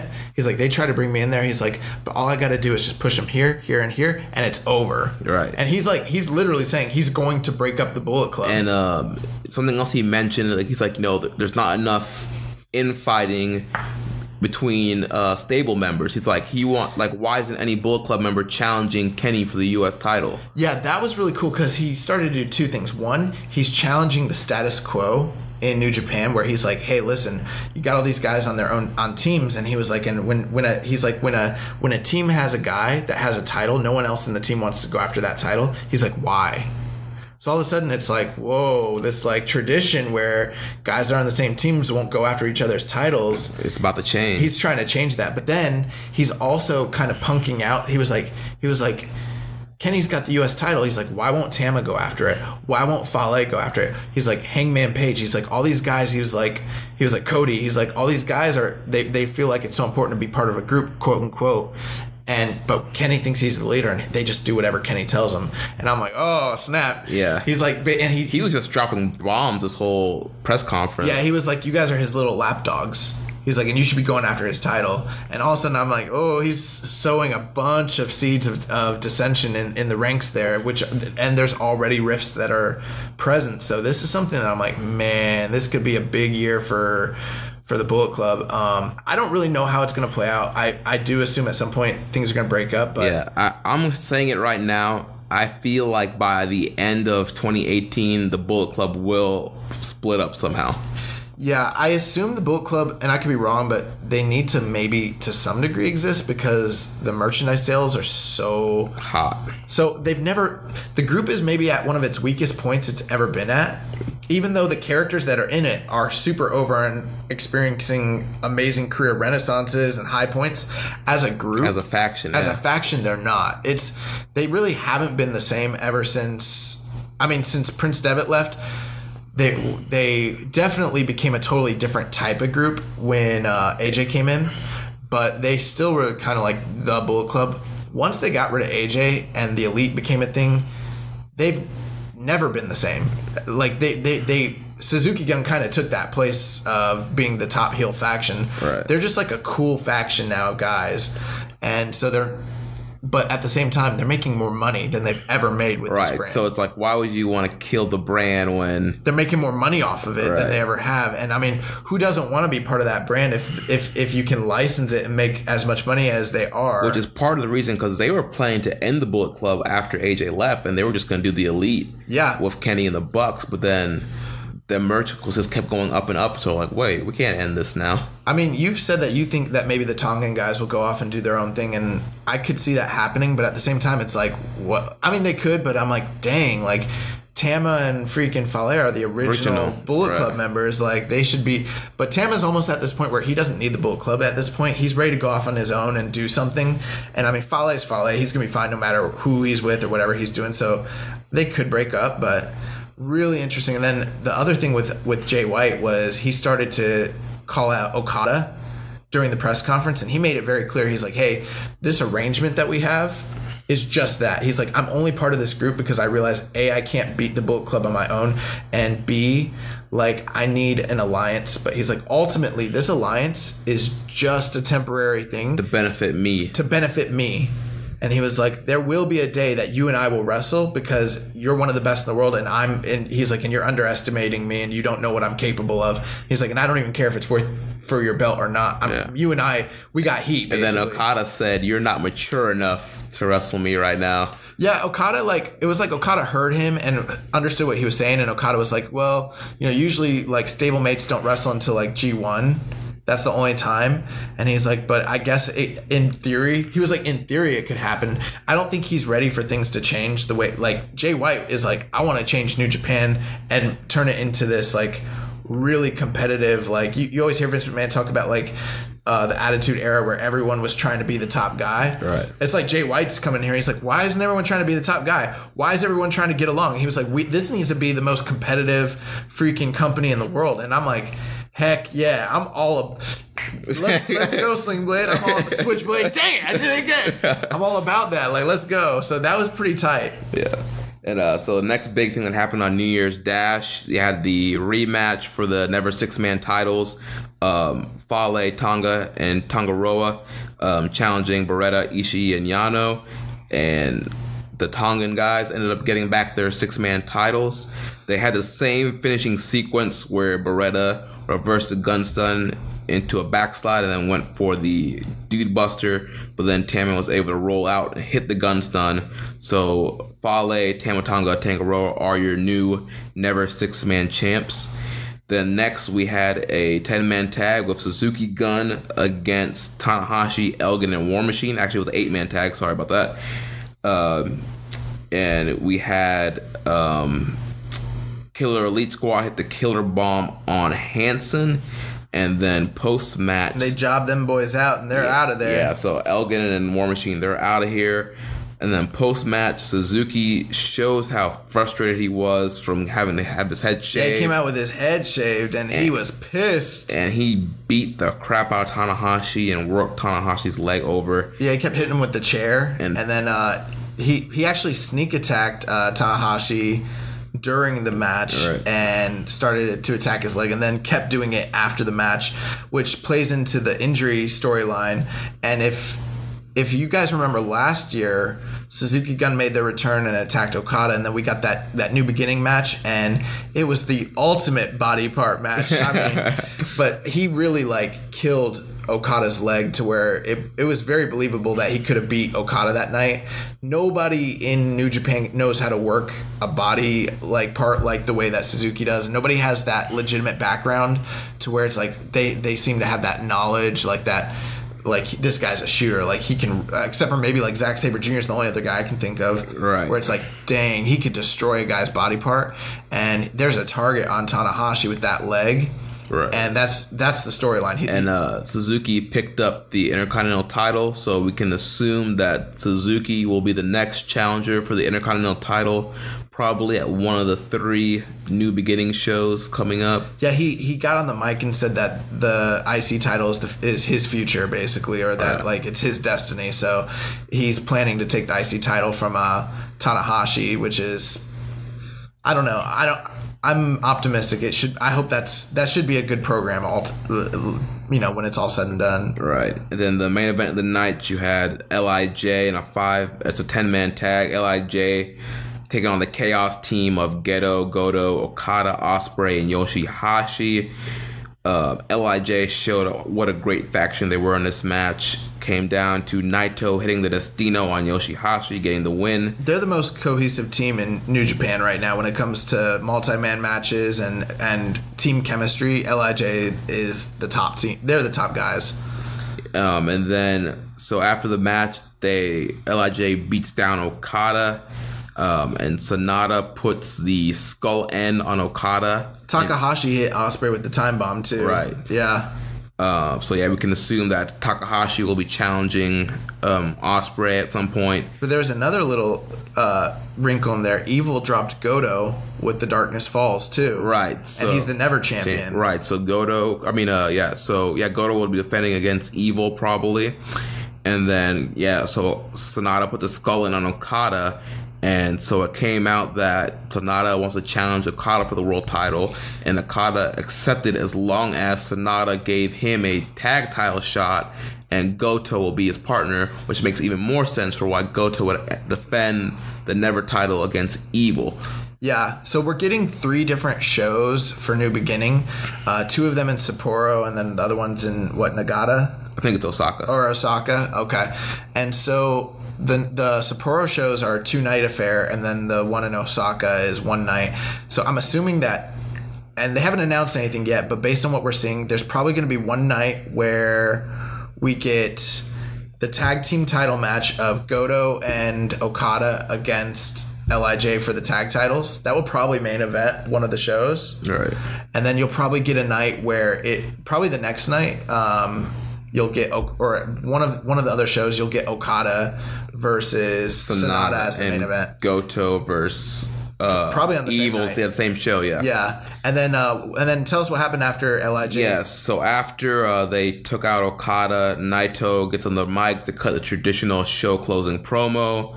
He says he lost, there's no excuses. And then next thing you know, Chris Jericho, the Alpha, comes back, which I said 2 weeks ago on this very program that Jericho's going to feud with Naito next. He comes out, attacks Naito, and that's going to be a matchup some point. I don't know how soon they're going to do it, but I think it's going to be at the New Beginning since they're doing 3 shows. Yeah. I bet you it headlines one of the New Beginnings, probably the one in Osaka. Probably the one in Osaka Joe Hall. February, yeah. That's the big one. So I'm guessing that they'll do the 2-night shows of LIJ versus Chaos, and then for the big show they'll do Alpha. And that, hey, technically speaking, guys, this might not be true, but you could say that Jericho has a loose affiliation, or could even be a loose considered member of Chaos, because the guys that he's been chilling with are Roppongi 3K, Gedo, and Jado. And also Rocky Romero. Sure. Those are the guys that are like following him to all the press and I know that they're like the U.S. liaisons and all that, but he's got a history with Jado. He's got a history with Gedo. Those are his boys in New Japan right now. He has in the pull part, The pull apart was those guys, the ones that pulled Jericho apart while LIJ was pulling Naito apart. So it's kind of interesting. So it's almost like seeing Naito against Jericho. You could say it's also, especially since all the other LIJ members are in feuds going forward with Chaos members. With Chaos. I think that's going to be the big headlining match going into Osaka Hall. I could be wrong, but it probably will be. All right, so that wraps up New Year's Dash. There was one other thing. We didn't really talk about it, but Kitamura had a singles match. That's right. Kitamura is doing this 7-match challenge series. That's what I read. I mean, I haven't got too much information on it because, you know, there hasn't been like an official news, but people are saying that it's during if you go online and you go onto New Japan World and you look at the match card, they said that special match 1 of 7 for Kitamura. Right. So it's like, it sounds like he's getting 7 special singles matches. And then the rumor is that he's going to go on an excursion after these 7 matches are completed. So the first night he wrestled the returning Jay White at New Year's Dash. Right. So we'll be interesting to see who he faces. And he got jobbed out. Right. On the New Beginning shows. That wraps up Wrestle Kingdom 12, New Year's Dash. As I mentioned earlier, we got the schedule. Was there anything on that card that you thought was like blow away, or obviously not blow away, but you thought was like really good? The main event was probably the best match. Right. I mean, if you want a very funny match, watch the Elite versus Cheeseburger and Roppongi 3K. Oh, Cheeseburger was awesome in that match. Yeah. There's some of our friends and fans watching that match probably won't enjoy it. Watching like Kenny and the Young Bucks sell for Cheeseburger it's so ridiculous. But yeah, but that match was hilarious. The New Year's Dash card is always full of like comedy matches, and you kind of need that in wrestling after like a big night. Show like that. Yeah. But that actually really, those were the 2 matches that I would say go out of your way to watch if you can, is to watch the Elite versus Roppongi 3K and Cheeseburger, and then the main event of LIJ versus Chaos. All right, and they have English commentary for that on njpwworld.com. So if you're one of the new subscribers that's a subscribe for Wrestle Kingdom, go ahead and watch New Year's Dash and, you know, get used to watching more New Japan shows. And speaking of New Japan shows, we have the not the full, but the major lineup up until the end of August for the New Japan shows. You have that pulled up? Yeah, I can pull it up here. Yeah, so the big 2018 match schedule, they always announce it during Wrestle Kingdom. There usually is more information that comes out as time goes on, like and it generally doesn't include like the road to shows. So there's probably going to be more shows kind of in between these big major shows. But let me see here. I got it up if you... You're good. You can go ahead. All right. So January 27th and 28th, there's the New Beginning in Sapporo. February 10th, the New Beginning in Osaka. On March 6th, there's the 46th anniversary show. On March 21st, there will be the New Japan Cup Finals. On March 25th, there is the Strong Style Evolve show happening in Long Beach. April 1st, you have Sakura Genesis. Big show. Yeah, very big. Sumo Hall. Yep. April 29th, you have the Wrestling High No Kuni show. Which I guess they used to do it years ago. They just brought it back after a 2-year hiatus. Then May 3rd and May 4th, you have Wrestling Dontaku. Has that always been 2 nights, or is that the first time? I think it's only been 1 night in the past. Okay. I might be mistaken. Then on May 18th is the opener for the Best of the Super Juniors. It must be the opener. Yeah, from what I'm seeing, from this thing I have pulled up, it's saying it's the opener. Okay. Then June 9th, we have Dominion in Osaka, which is another... That's like one of the biggest shows there. Right. I mean, it's one of the big 4, yeah. Then the first 3 nights of the G1 Climax 28 will be July 14th, 15th, and 16th. And then the A block final, B block final, and overall finals of the G1 Climax 28 will be happening August 10th, 11th, and 12th. And the big thing about the G1 Climax 28 finals is it's happening in Budokan Hall, which is a pretty big arena that they have not been. They haven't been there in like 13 years. Yeah, so something like that. That's how good business is right now, that they're going back to this bigger arena for the final 3 nights of the G1. One of the big things with it is, and people talked about this, I don't know all the details, but DDT ran a show there back in like 2012 or 2011, and it was one of the biggest shows they ever did, and it was the blow off to the feud between Kenny Omega and Kota Ibushi at the time before they came over to New Japan. And things are very different in Japan, and you have to be respectful of rules and things like that.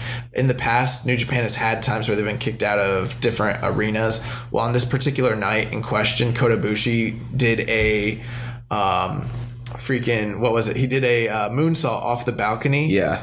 And they banned him. From what we can gather, it's kind of hard to find information, but people are saying that he's banned from life from that arena. So that means he like literally can't be in the G1 if that's the case. If they can't get him cleared to be in there, how can he compete if he can't compete on the final 3 nights? Nice, right. So that's like almost a big spoiler where it's like, unless they did like an injury angle. I don't want Kota Ibushi not be in the G1. Are you kidding me? Yeah, hopefully the Ghetto and those guys can work a deal out to get Ibushi in there.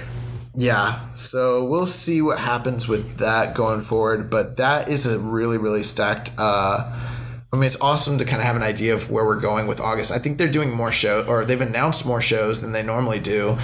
It's gonna feel like a more well-round, like almost like a more year-round company. I mean, they are year-round, but like week to week, it's like, man, we're gonna have a lot to cover this year. Right, and guys, listen to our show every week. We will keep you updated on when the shows will be coming out, and you can also check on njpwworld.com. They always have the schedule of videos that will be airing on New Japan World.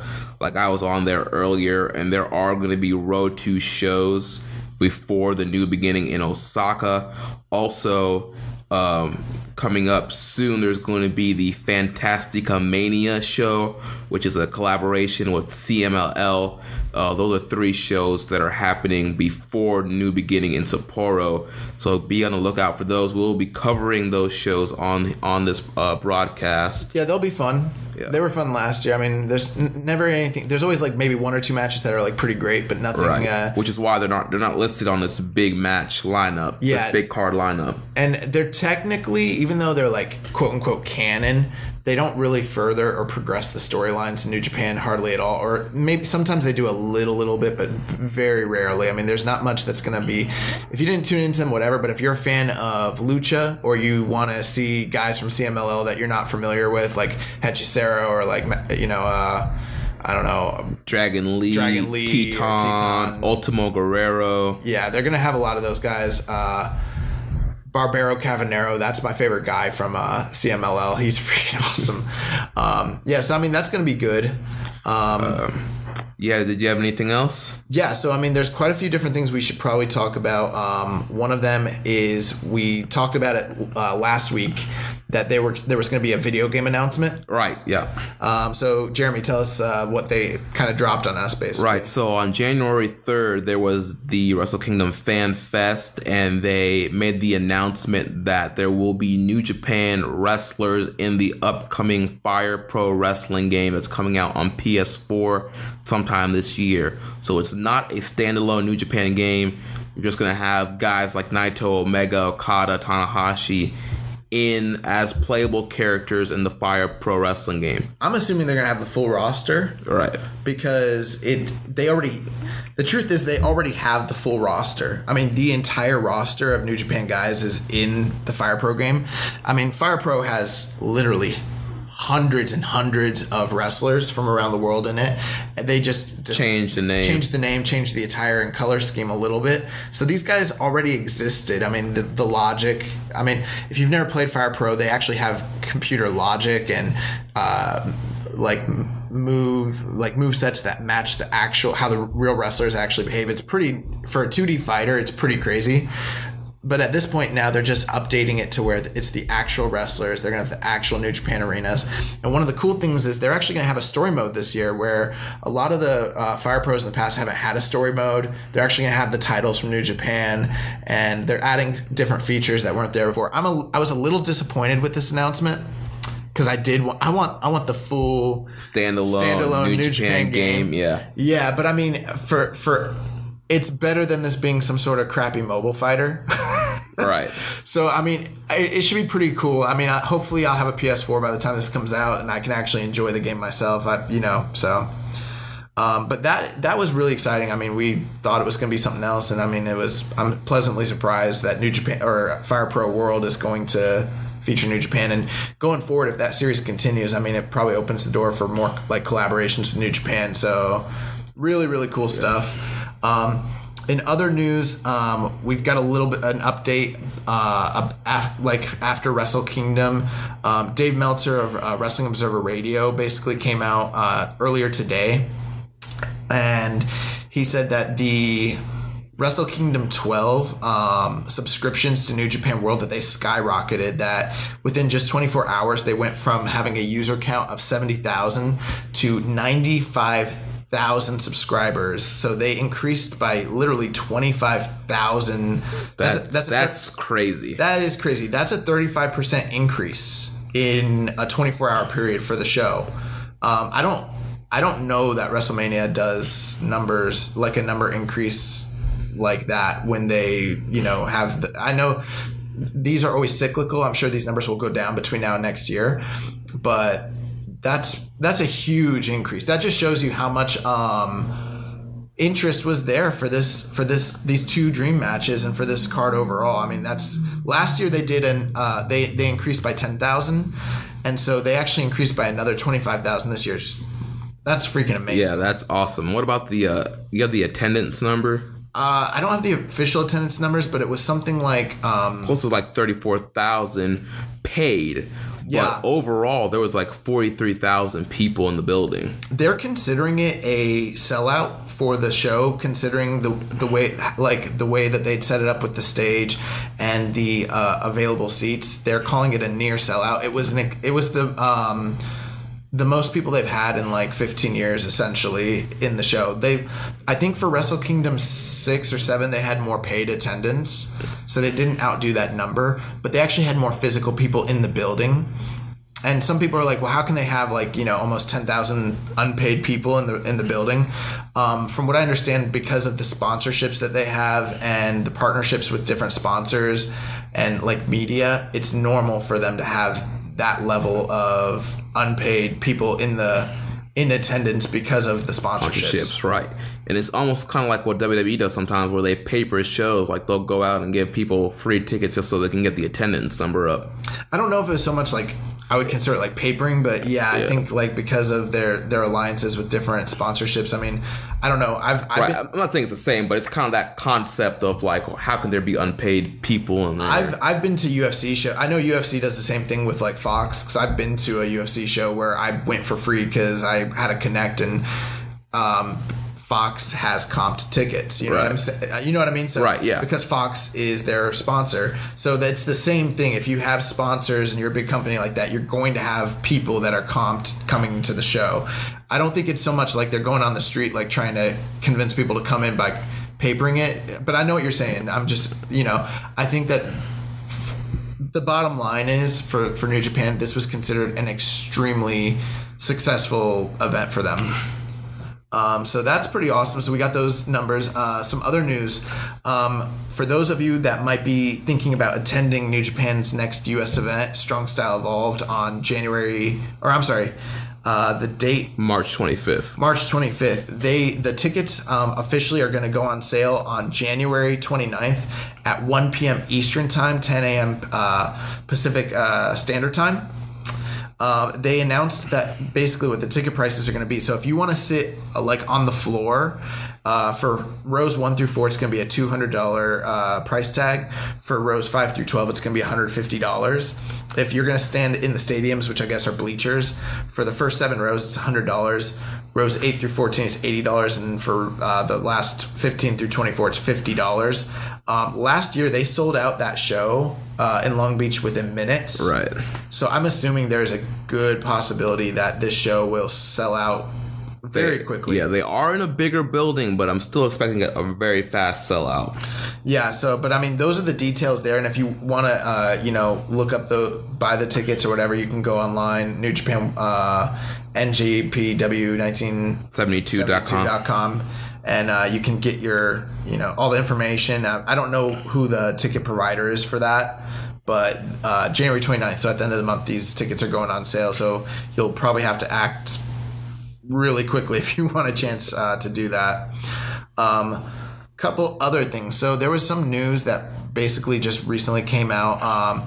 New Japan, one of New Japan Pro Wrestling's partial owners, he was like their chairman and he stepped down earlier this year, but he's involved with Ukes and he's one of the top guys as far as management is concerned in New Japan. Takaki Kadani, he's been kind of spearheading the U.S. expansion, and he's also the individual that last year when they started to do the U.S. expansion, he had some very disparaging remarks for Vince McMahon and for the rest of the WWE, and it was almost like this guy's kind of crazy. He's sort of like poking the bear. Right. He did an interview recently with Tokyo Sports, and he also talked to Striga from PuroLove.com.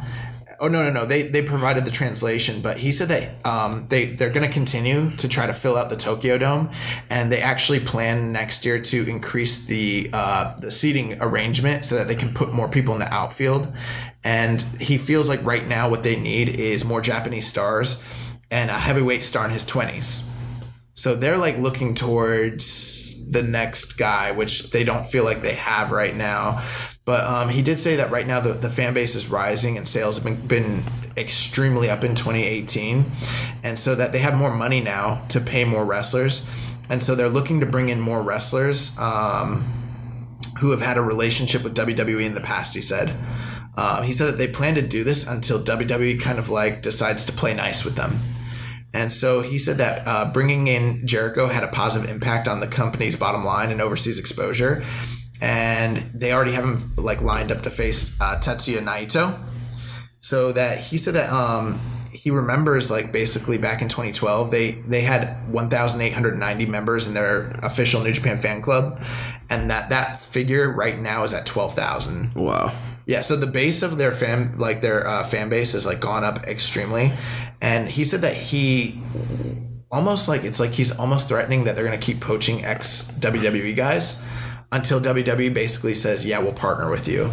He said that the other side needs to say, let's get along for the betterment of the business.